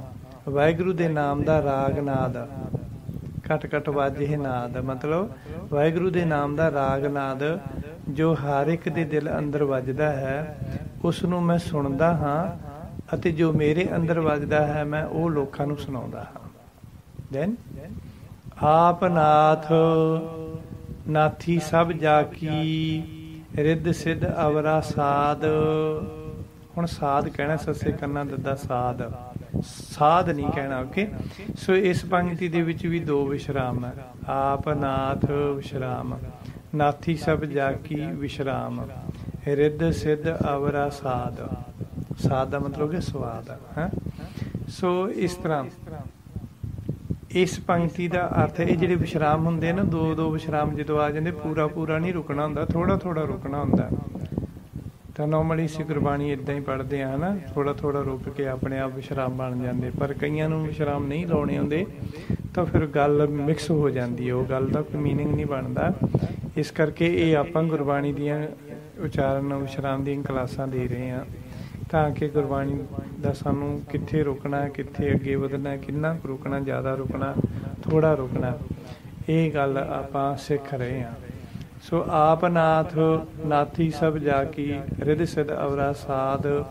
ਇਸ ਦਾ ਅਰਥ ਹੈ ਵਾਹਿਗੁਰੂ ਨੇ ਖੁਦ ਆਪ ਨਾਥ ਭਾਵ ਮਾਲਕ ਹੋ ਕੇ ਸਾਰਿਆਂ ਨੂੰ ਨਕੇਲ ਪਾਈ ਹੋਈ ਆ। ਆਪ ਨਾਥ, ਨਾਥ ਦਾ ਮਤਲਬ ਗਿਆ ਮਾਲਕ, ਨਾਥੀ ਦਾ ਮਤਲਬ ਗਿਆ ਨੱਥ, ਨੱਕ ਦੇ ਵਿੱਚ ਨੱਥ ਪਾਈ, ਨਕੇਲ ਪਾਈ, ਗਲ ਦੇ ਵਿੱਚ ਰੱਸੀ ਪਾਈ, ਕੰਟਰੋਲ ਕੀਤਾ ਫੜ ਕੇ, ਜਿਵੇਂ ਕੁੱਤੇ ਦੇ ਗਲ ਵਿੱਚ ਰੱਸੀ ਪਾਈ ਹੁੰਦੀ ਆ, ਘੋੜਿਆਂ ਦੇ ਮੂੰਹ ਵਿੱਚ ਨਕੇਲ ਪਾਈ ਹੁੰਦੀ ਆ, ਨੱਕ ਦੇ ਵਿੱਚ ਦੀ ਰੱਸੀ, ਊਠ ਦੇ ਨੱਕ ਦੇ ਵਿੱਚ ਦੀ ਰੱਸੀ ਪਾ ਕੇ ਨਕੇਲ ਪਾਈ ਉਹਨੂੰ ਕੰਟਰੋਲ ਕਰਨ ਵਾਸਤੇ। ਘੋੜੇ ਦੇ ਅਸੀਂ ਬੱਕਲ ਪਾਉਣੇ ਮੂੰਹ ਦੇ ਵਿੱਚ, ਤਾਂ ਉਹ ਕੰਟਰੋਲ ਦੇ ਵਿੱਚ ਰਹਿੰਦਾ। ਇਸ ਤਰੀਕੇ ਨਾਲ ਤਾਂ ਗੁਰੂ ਮਹਾਰਾਜ ਜੀ ਕਹਿੰਦੇ ਉਹ ਜਿਹੜਾ ਪਰਮੇਸ਼ਰ ਵਾਹਿਗੁਰੂ ਹੈ ਉਹ ਸਾਰਿਆਂ ਦਾ ਮਾਲਕ ਹੈ, ਨਾਥ ਹੈ, ਤੇ ਸਾਰਿਆਂ ਨੂੰ ਉਹਨੇ ਨਕੇਲ ਪਾਈ ਹੋਈ ਆ, ਭਾਵ ਹੱਥ ਵਿੱਚ ਰੱਖਿਆ ਹੋਇਆ। ਧਨ ਸੰਪਦਾ ਤੇ ਕਰਾਮਾਤਾ ਉਹ ਹੋਰ ਹੀ ਸਵਾਦ ਹਨ। ਰਿੱਧ ਸਿੱਧ ਅਵਰਾ ਸਾਧ ਦਾ ਮਤਲਬ ਹੋ ਗਿਆ ਰਿੱਧੀਆਂ ਸਿੱਧੀਆਂ ਧਨ ਦੌਲਤ ਤੇ ਹੋਰ ਕਰਾਮਾਤਾਂ ਸ਼ਕਤੀਆਂ, ਇਹ ਤਾਂ ਹੋਰ ਹੀ ਸਵਾਦ ਹੈ, ਜੋ ਕਿ ਝੂਠੇ ਹਨ, ਇਹ ਬੇਕਾਰ ਸਵਾਦ ਹਨ। ਗੁਰੂ ਜੀ ਕਹਿੰਦੇ ਇਹ ਹੋਰ ਸਵਾਦ ਹੈ ਜਿਨ੍ਹਾਂ ਦਾ ਕੋਈ ਸਵਾਦ ਨਹੀਂ ਹੈ, ਜੋ ਸੰਤਾਂ ਭਗਤਾਂ ਤੇ ਸਤਿਪੁਰਖਾਂ ਨੂੰ ਨਹੀਂ ਪਾਉਂਦੇ। ਇਹੋ ਜਿਹੇ ਸਵਾਦ ਰਿੱਧੀਆਂ ਸਿੱਧੀਆਂ ਦੇ ਸਵਾਦ ਜਿਹੜੇ ਆ ਉਹ ਸੰਤਾਂ ਭਗਤਾਂ ਨੂੰ, ਗੁਰਮੁਖਾਂ ਨੂੰ ਨਹੀਂ ਪਾਉਂਦੇ, ਉਹਨਾਂ ਨੂੰ ਚੰਗੇ ਨਹੀਂ ਲੱਗਦੇ। ਜੋਗੀਆਂ ਦੇ ਮੱਤ ਵਿੱਚ ਜੋਗੀਆਂ ਨੇ ਸਭ ਤੋਂ ਵੱਡੀ ਆਗੂਆਂ ਨੂੰ ਹੀ ਨਾਥ ਤੇ ਮਾਲਕ ਮੰਨਿਆ। ਜੋਗੀਆਂ ਦੇ ਮੱਤ ਵਿੱਚ ਜਿਹੜਾ ਵੱਡਾ ਆਗੂ ਹੁੰਦਾ ਉਹਨੂੰ ਨਾਥ ਕਹਿੰਦੇ ਆ, ਹਨਾ। ਤਾਂ ਪਰ ਗੁਰੂ ਨਾਨਕ ਦੇਵ ਜੀ ਕਹਿੰਦੇ ਨਹੀਂ, ਮੇਰਾ ਨਾਥ ਤਾਂ ਮੇਰਾ ਮਾਲਕ ਮੇਰਾ ਵਾਹਿਗੁਰੂ ਹੈ। ਸੋ ਇਸ ਤਰ੍ਹਾਂ ਦੇ 9 ਤਰ੍ਹਾਂ ਦੇ ਨਾਥ ਮੰਨੇ ਗਏ ਆ। ਜੋਗ ਮੱਤ ਦੇ ਵਿੱਚ 9 ਤਰ੍ਹਾਂ ਦੇ ਨਾਥ ਮੰਨੇ ਗਏ ਆ। ਆਦਨਾਥ ਜੋਗੀ ਜਿਹੜੇ ਆਦਨਾਥ ਕਹਿੰਦੇ ਆ ਸ਼ਿਵ ਜੀ ਨੂੰ। ਆਦਨਾਥ ਜੋਗੀ ਸ਼ਿਵ ਜੀ ਨੂੰ ਮੰਨਦੇ ਆ, ਜਿਸ ਨੂੰ ਉਹ ਜੋਗੀ ਓਂਕਾਰ ਦਾ ਅਵਤਾਰ ਵੀ ਮੰਨਦੇ ਆ। ਮਛੰਦਰਨਾਥ ਨੂੰ ਜੋਗੀ ਮਾਇਆ ਦਾ ਅਵਤਾਰ ਮੰਨਦੇ ਆ। ਉਦੈਨਾਥ ਨੂੰ ਪਾਰਬਤੀ ਦਾ ਅਵਤਾਰ ਮੰਨਦੇ ਹਨ ਜੋਗੀ, ਤੇ ਉਸ ਦੇ ਨਾਮ ਉੱਤੇ ਹੀ ਆਈ ਪੰਥ ਹੀ ਚੱਲਿਆ। ਜਿਵੇਂ ਆਪਾਂ ਕਰਦੇ ਗੁਰਮੁਖ ਨਾਦੰ ਗੁਰਮੁਖ ਵੇਦੰ ਗੁਰਮੁਖ ਰਿਹਾ ਸਮਾਈ, ਗੁਰ ਈਸਰ ਗੁਰ ਗੋਰਖ ਬਰਮਾ ਗੁਰ ਪਾਰਬਤੀ ਮਾਈ। ਪਾਰਬਤੀ ਮਾਈ, ਮਾਈ ਦੇ ਆਪਾਂ ਦੋ ਅਰਥ ਕੱਢੇ ਸੀ ਨਾ, 3, ਮਤਲਬ ਲਕਸ਼ਮੀ, ਸਰਸਵਤੀ ਤੇ ਪਾਰਬਤੀ, ਹਨਾ। ਮਾਈ ਦਾ ਮਾਂ ਦਾ ਮਤਲਬ ਹੋ ਗਿਆ ਲਕਸ਼ਮੀ, ਤੇ ਈ ਦਾ ਮਤਲਬ ਹੋ ਗਿਆ ਸਰਸਵਤੀ ਤੇ ਪਾਰਬਤੀ। ਇਸ ਤਰ੍ਹਾਂ ਦੇ ਨਾਲ ਅਰਥ ਕੀਤੇ ਸੀ, ਮਤਲਬ ਵਿਆਕਰਨ ਦੇ ਡੂੰਘੇ ਅਰਥ ਆ। ਸੋ ਜੋਗੀ ਹੈ ਜਿਹੜੇ ਉਹਦੇ ਨਾਥ ਨੂੰ ਪਾਰਬਤੀ ਦਾ ਅਵਤਾਰ ਮੰਨਦੇ, ਇਸ ਕਰਕੇ ਉਹਨਾਂ ਨੇ ਆਈ ਪੰਥ ਚਲਾਇਆ। ਜਿਹੜਾ ਸੰਤੋਖਨਾਥ ਹੈ, ਸੰਤੋਖਨਾਥ ਨੂੰ ਜੋਗੀ ਵਿਸ਼ਨੂੰ ਦਾ ਅਵਤਾਰ ਮੰਨਦੇ ਆ। ਤੇ ਕੰਧੜਨਾਥ ਇੱਕ ਜੋਗੀ ਹੋਏ ਆ ਵੱਡੇ, ਬਹੁਤ ਵੱਡੇ ਜੋਗੀ, ਉਹਨਾਂ ਨੂੰ ਜੋਗੀ ਗਣੇਸ਼ ਦਾ ਅਵਤਾਰ ਮੰਨਦੇ ਆ। ਤੇ ਇਸ ਨੂੰ ਗਜਬੇਲੀ ਵੀ ਆਖਦੇ ਆ। ਕੰਧੜਨਾਥ ਨੂੰ ਜੋਗੀ ਗਜਬੇਲੀ ਵੀ ਆਖਦੇ ਆ। ਸਤਨਾਥ ਜੋਗੀਆਂ ਦਾ ਜੋ ਸਤਨਾਥ ਨੂੰ ਜੋਗੀ ਬਰਮਾ ਦਾ ਅਵਤਾਰ ਮੰਨਦੇ ਆ। ਅਚੰਭਨਾਥ ਨੂੰ ਜੋਗੀ, ਜੋ ਅਚੰਭਨਾਥ ਜੋਗੀ, ਇਸ ਨੂੰ ਚੰਬੇ ਦਾ ਰਾਜਾ ਸੀ। ਜੋ ਅਚੰਭਨਾਥ ਜੋ ਜੋਗੀ ਸੀ, ਬਹੁਤ ਵੱਡਾ ਜੋਗੀ ਹੋਇਆ, ਇਹ ਚੰਬੇ ਦਾ ਰਾਜਾ ਸੀ। ਭਾਵ ਕਿਸੇ ਪਰਬਤ ਦਾ ਅਵਤਾਰ ਮੰਨਿਆ ਜਾਂਦਾ ਹੈ ਇਹ ਜੋਗੀਆਂ ਵੱਲੋਂ। ਚੌਰੰਗੀਨਾਥ, ਇਹ ਗਿਆਨ ਦੀ ਪ੍ਰੀਖਿਆ ਵਾਲਾ ਜੋਗੀ ਸੀਗਾ, ਤੇ ਇਸ ਨੂੰ ਜੋਗੀ ਪੂਰਨ ਪੁੱਤਰ ਮੰਨਦੇ ਆ। ਤਾਂ ਇਹ ਜਿਹੜਾ ਚੌਰੰਗੀਨਾਥ ਹੈ, ਇਸ ਨੂੰ ਸਲਵਾਹਨ ਦਾ ਪੁੱਤਰ ਪੂਰਨ ਵੀ ਕਿਹਾ ਜਾਂਦਾ। ਪੂਰਨ ਵੀ ਕਹਿੰਦੇ ਤੇ ਚੌਰੰਗੀਨਾਥ ਵੀ ਕਹਿੰਦੇ। ਜੇ ਪੂਰਨ ਭਗਤ ਹੋਇਆ, ਉਹਨੇ ਯੋਗ ਮਤ ਧਾਰਨ ਕੀਤਾ ਸੀ ਬਾਅਦ ਵਿੱਚ। ਗੋਰਖਨਾਥ, ਗੋਰਖਨਾਥ ਜੋਗੀਆਂ ਦਾ ਨਾਥ ਹੈ। ਇਸ ਨੂੰ ਜੋਗੀ ਮਹਾਦੇਵ ਸ਼ਿਵ ਜੀ ਦਾ ਅਵਤਾਰ ਮੰਨਦੇ ਆ। ਪਰ ਗੁਰੂ ਨਾਨਕ ਦੇਵ ਜੀ ਅਸਲੀ ਨਾਥ ਵਾਹਿਗੁਰੂ ਪਰਮੇਸ਼ਰ ਨੂੰ ਹੀ ਮੰਨਦੇ ਆ। ਜੋਗੀਆਂ ਨੂੰ ਕਹਿੰਦੇ ਤੁਸੀਂ ਭਾਵੇਂ 9 ਨਾਥ ਮੰਨਦੇ ਹੋ, ਬਟ ਅਸਲੀ ਨਾਥ ਅਸੀਂ ਵਾਹਿਗੁਰੂ ਨੂੰ ਮੰਨਦੇ ਹਾਂ। ਅੱਗੇ ਸੰਜੋਗ ਵਿਜੋਗ ਦੋਏ, ਕਾਰ ਚਲਾਵੇ ਲੇਖੇ ਆਵੇ ਭਾਗ। ਇਸ ਪੰਕਤੀ ਵਿੱਚ ਵੀ 2 ਵਿਸ਼ਰਾਮ ਆ, ਦੋਏ ਦੇ ਉੱਪਰ ਤੇ ਚਲਾਵੇ ਦੇ ਉੱਪਰ। ਸੰਜੋਗ ਵਿਜੋਗ ਦੋਏ ਵਿਸ਼ਰਾਮ, ਕਾਰ ਚਲਾਵੇ ਵਿਸ਼ਰਾਮ, ਲੇਖੇ ਆਵੇ ਭਾਗ, ਇਸ ਤਰ੍ਹਾਂ ਦੇ ਨਾਲ। ਸੋ ਸੰਜੋਗ ਵਿਜੋਗ ਦੇ ਕਾਰ ਚਲਾਵੇ ਲੇਖੇ ਆਵੇ ਭਾਗ, ਇਸ ਤਰ੍ਹਾਂ ਇਕੱਠਾ ਹੀ ਨਹੀਂ, ਥੋੜਾ ਜਿਹਾ ਸਪੇਸ ਇਸ ਤਰ੍ਹਾਂ ਦੇਣੀ ਆ। ਸੰਜੋਗ ਵਿਜੋਗ ਦੋਏ, ਕਾਰ ਚਲਾਵੇ ਲੇਖੇ ਆਵੇ ਭਾਗ, ਇਸ ਤਰ੍ਹਾਂ ਬੋਲਣਾ ਹੈ। ਜਿਹੜਾ ਉਚਾਰਨ ਜਿਹੜਾ ਹੈਗਾ ਉਹ ਚਲਾਵੇ ਬੋਲਣਾ, ਚੱਚਾ ਲੱਲੇ ਕੰਨਾ ਵਾਵਾ ਹਾਹੇ ਸਿਹਾਰੀ ਚਲਾਵੇ। ਚਲਾਵ ਹੈ ਨਹੀਂ ਕਹਿਣਾ, ਚਲਾਵੇ ਕਹਿਣਾ। ਫਿਰ ਆਵੇ ਕਹਿਣਾ, ਆੜਾ ਆੜੇ ਕੰਨਾ ਵਾਵਾ ਹਾਹੇ ਸਿਹਾਰੀ ਆਵੇ। ਆਵ ਹੈ ਨਹੀਂ ਬੋਲਣਾ, ਆਵੇ ਕਹਿਣਾ। ਸੋ ਇਸ ਤਰ੍ਹਾਂ ਸੰਜੋਗ ਵਿਜੋਗ ਦੋਏ, ਕਾਰ ਚਲਾਵੇ ਲੇਖੇ ਆਵੇ ਭਾਗ। ਸੰਜੋਗ ਦਾ ਮਤਲਬ ਮਿਲਾਪ ਹੋ ਗਿਆ, ਮਿਲਣਾ, ਕਿਸੇ ਵਿਛੜੇ ਨੂੰ ਮਿਲਾਉਣਾ, ਇਹ ਸੰਜੋਗ ਹੋ ਗਿਆ। ਵਿਜੋਗ ਦਾ ਮਤਲਬ ਹੋ ਗਿਆ ਵਿਛੋੜਾ, ਵਿਛੜਨਾ। ਚੁਗਲੀ ਕਰਕੇ ਮਿਲਿਆ ਹੋਇਆ ਰੱਬ ਵਿੱਚ, ਚੁਗਲੀ ਕਰਕੇ ਮਿਲਿਆ ਹੋਇਆਂ ਦੇ ਵਿੱਚ ਵਿਛੋੜਾ ਪਾ ਦੇਣਾ, ਇਹ ਇੱਕ ਕਰਮ ਹੈ। ਕਈ ਲੋਕ ਸੰਜੋਗੀ ਕਰਮ ਕਰਦੇ, ਕਈ ਲੋਕ ਵਿਜੋਗੀ ਕਰਮ ਕਰਦੇ ਆ। ਕਈ ਲੋਕ ਜਿਹੜੇ ਚੰਗੇ ਹੁੰਦੇ ਆ ਸੰਜੋਗੀ ਕਰਮ, ਸੰਜੋਗ ਦਾ ਮਤਲਬ ਹੁੰਦਾ ਮਿਲਣਾ ਜਾਂ ਮਿਲਾ ਦੇਣਾ। ਉਹ ਕਈ ਲੜਦਿਆਂ ਨੂੰ ਰਾਜੀਨਾਮਾ ਕਰਕੇ ਮਿਲਾ ਦਿੰਦੇ ਆ, ਕਈ ਵਿਛੜਿਆਂ ਨੂੰ ਮਿਲਾ ਦਿੰਦੇ। ਇਹ ਸੰਜੋਗੀ ਕਰਮ ਕਰਦੇ ਬਹੁਤ ਸਾਰੇ ਲੋਕ। ਤੇ ਕਈ ਲੋਕ ਮੇਰੇ ਵਰਗੇ ਚੁਗਲਖੋਰ ਹੁੰਦੇ ਆ, ਉਹ ਵਿਜੋਗੀ ਕਰਮ ਕਰਦੇ। ਵਿਜੋਗੀ ਦਾ ਮਤਲਬ ਵਿਛੜਨਾ ਜਾਂ ਵਿਛੋੜ ਦੇਣਾ। ਤੇ ਚੁਗਲੀਆਂ ਕਰਕੇ ਘਰਾਂ ਦੇ ਵਿੱਚ ਲੜਾਈ ਪਾਉਣੀ, ਪਤੀ ਪਤਨੀ ਨੂੰ ਅਲੱਗ-ਅਲੱਗ ਕਰ ਦੇਣਾ, ਡਾਈਵੋਰਸ ਕਰਵਾਉਣਾ, ਫਿਰ ਉਹ ਵਿਚਾਰੇ ਅਲੱਗ-ਅਲੱਗ ਰਹਿਣ ਲੱਗ ਜਾਂਦੇ ਆ। ਬੱਚਿਆਂ ਨੂੰ ਚੁਗਲੀ ਕਰਕੇ ਮਾਂ-ਬਾਪ ਨਾਲੋਂ ਵਿਛੋੜ ਦੇਣਾ, ਪਤੀ ਪਤਨੀ ਨੂੰ ਵਿਛੋੜ ਦੇਣਾ, ਚਾਚੇ ਤਾਇਆਂ ਨੂੰ ਚੁਗਲੀ ਕਰਕੇ ਵਿਛੋੜ ਦੇਣਾ। ਇਸ ਤਰ੍ਹਾਂ ਕਈਆਂ ਲੋਕਾਂ ਦਾ ਚੁਗਲੀ ਕਰਨ ਦਾ ਕੰਮ ਹੁੰਦਾ। ਉਹਨੂੰ ਕਹਿੰਦੇ ਆ ਜੋ ਕਿਸੇ ਨੂੰ ਚੁਗਲੀ ਕਰਕੇ ਲੜਾਈ ਪਵਾ ਕੇ ਅਲੱਗ-ਅਲੱਗ ਕਰਵਾ ਦਿੰਦਾ, ਉਹਨੂੰ ਕਹਿੰਦੇ ਵੀ ਉਹ ਬੰਦਾ ਵਿਜੋਗੀ ਕਰਮ ਕਰਦਾ। ਸੰਜੋਗ ਵਿਜੋਗ ਦੋਏ, ਇਹ 2 ਕਰਮ ਹੈ ਤੇ ਅਲੱਗ-ਅਲੱਗ ਤਰ੍ਹਾਂ ਦੇ ਲੋਕ ਕਰਦੇ ਆ। ਗੁਰੂ ਜੀ ਕਹਿੰਦੇ ਮਿਲਾਪ ਅਤੇ ਵਿਛੋੜਾ ਦੋਨੋਂ ਹੀ ਸੰਸਾਰ ਦੇ ਕੰਮਾਂ ਨੂੰ ਚਲਾਉਂਦੇ ਹਨ। ਸੰਜੋਗੀ ਕਰਮਾਂ ਕਰਕੇ ਜੀਵ ਸੁੱਖ ਪਾਉਂਦਾ ਹੈ ਤੇ ਵਿਜੋਗੀ ਕਰਮਾਂ ਕਰਕੇ ਜੀਵ ਦੁੱਖ ਪਾਉਂਦਾ ਹੈ। ਪਿਛਲੇ ਜਨਮਾਂ ਦੇ ਕੀਤੇ ਹੋਏ ਕਰਮਾਂ ਦੇ ਭਾਗਾਂ ਅਨੁਸਾਰ ਹੀ ਜੀਵ ਆਪਣੇ ਖਾਣ ਪੀਣ ਅਤੇ ਦੁੱਖਾਂ ਸੁੱਖਾਂ ਦਾ ਹਿੱਸਾ ਪ੍ਰਾਪਤ ਕਰਦਾ ਹੈ। ਲੇਖੇ ਆਵੇ ਭਾਗ ਦਾ ਮਤਲਬ ਹੋ ਗਿਆ ਜਿਹੋ ਜਿਹਾ ਉਹਦੇ ਕਰਮਾਂ ਦੇ ਵਿੱਚ ਲਿਖਿਆ ਹੈ। ਭਾਗ ਮੀਨਸ ਹਿੱਸਾ, ਪਾਰਟ, ਉਹਦੇ ਹਿੱਸੇ ਦਾ। ਜਿਹੋ ਜਿਹਾ ਉਹਦੇ ਕਰਮਾਂ ਵਿੱਚ ਲਿਖਿਆ ਹੈ ਉਸ ਦੇ ਹਿੱਸੇ ਦਾ ਉਸ ਨੂੰ ਮਿਲ ਜਾਂਦਾ। ਦੈਨ ਆਦੇਸ਼, ਤਿਸੈ ਆਦੇਸ਼, ਆਦੇਸ਼ ਤੇ ਰੁਕਣਾ ਹੈ ਥੋੜਾ ਜਿਹਾ। ਪਹਿਲੇ ਆਦੇਸ਼ ਤੇ ਰੁਕ ਕੇ ਫਿਰ ਬੋਲਣਾ ਤਿਸੈ ਆਦੇਸ਼, ਇਸ ਤਰ੍ਹਾਂ। ਆਦੇਸ਼, ਤਿਸੈ ਆਦੇਸ਼। ਗੁਰੂ ਨਾਨਕ ਦੇਵ ਜੀ ਕਹਿੰਦੇ ਹਨ ਮੇਰਾ ਆਦੇਸ਼ ਭਾਵ ਮੇਰੀ ਨਮਸਕਾਰ ਉਸ ਅਕਾਲ ਪੁਰਖ ਨੂੰ ਹੈ। ਜੋਗੀ ਲੋਕ ਜਦੋਂ ਇੱਕ ਦੂਜੇ ਨੂੰ ਮਿਲਦੇ ਹਨ ਤਾਂ ਆਦੇਸ਼ ਦੇਸ਼ ਕਹਿੰਦੇ ਆ। ਜਿਵੇਂ ਕੋਈ ਇੱਕ ਦੂਜੇ ਨੂੰ ਮਿਲਣ ਲੱਗਿਆ ਹਿੰਦੂ ਮਤ ਵਿੱਚ ਰਾਮ ਰਾਮ ਜਾਂ ਨਮਸਕਾਰ ਕਰਦੇ ਹਨ, ਜਿਵੇਂ ਅਸੀਂ ਇੱਕ ਦੂਜੇ ਨੂੰ ਮਿਲਣ ਲੱਗਿਆ ਸਤਿ ਸ੍ਰੀ ਅਕਾਲ ਬੁਲਾਉਂਦੇ ਜਾਂ ਗੁਰੂ ਫਤਿਹ ਬੁਲਾਉਂਦੇ ਹਾਂ, ਜਿਵੇਂ ਇਸਲਾਮ ਦੇ ਲੋਕ ਇੱਕ ਦੂਜੇ ਨੂੰ ਮਿਲਣ ਲੱਗਿਆ ਸਲਾਮ ਕਹਿੰਦੇ ਹਨ। ਇਸ ਤਰ੍ਹਾਂ ਇਸੇ ਤਰ੍ਹਾਂ ਜੋਗੀਆਂ ਦੀ ਆਦੇਸ਼ ਹੁੰਦੀ ਹੈ। ਆਦ ਅਨੀਲ ਅਨਾਦ ਅਨਾਹਤ ਜੁਗ ਜੁਗ ਏਕੋ ਵੇਸ। ਅਨਾਹਤ ਦੇ ਉੱਤੇ ਇੱਕੋ ਹੀ ਵਿਸ਼ਰਾਮ ਹੈ। ਆਦ ਅਨੀਲ ਅਨਾਦ ਅਨਾਹਤ ਵਿਸ਼ਰਾਮ ਜੁਗ ਜੁਗ ਏਕੋ ਵੇਸ। ਇਸ ਦਾ ਅਰਥ ਹੈ, ਗੁਰੂ ਨਾਨਕ ਦੇਵ ਜੀ ਕਹਿੰਦੇ ਹਨ, ਮੇਰੀ ਆਦੇਸ਼ ਭਾਵ ਨਮਸਕਾਰ ਉਸ ਨੂੰ ਹੈ, ਉਸ ਵਾਹਿਗੁਰੂ ਨੂੰ ਹੈ ਜੋ ਮੁੱਢਲਾ ਹੈ, ਸ਼ੁਰੂ ਤੋਂ ਹੀ ਹੈ, ਜੋ ਗਿਣਤੀ ਤੋਂ ਬਾਹਰ ਹੈ, ਜੋ ਆਰੰਭ ਰਹਿਤ ਹੈ, ਜਿਸ ਦਾ ਆਦ ਅੰਤ ਕੋਈ ਨਹੀਂ ਹੈ, ਜਿਸ ਦਾ ਪਤਾ ਨਹੀਂ ਸ਼ੁਰੂ ਕਿੱਥੋਂ ਹੁੰਦਾ, ਅੰਤ ਉਹਦਾ ਕਿੱਥੋਂ ਤੱਕ ਹੈ। ਆਦ ਅੰਤ ਦਾ ਕੋਈ ਪਤਾ ਨਹੀਂ, ਉਹ ਆਰੰਭਤਾ ਤੋਂ ਰਹਿਤ ਹੈ, ਆਦ ਅੰਤ ਤੋਂ ਰਹਿਤ ਹੈ, ਜੋ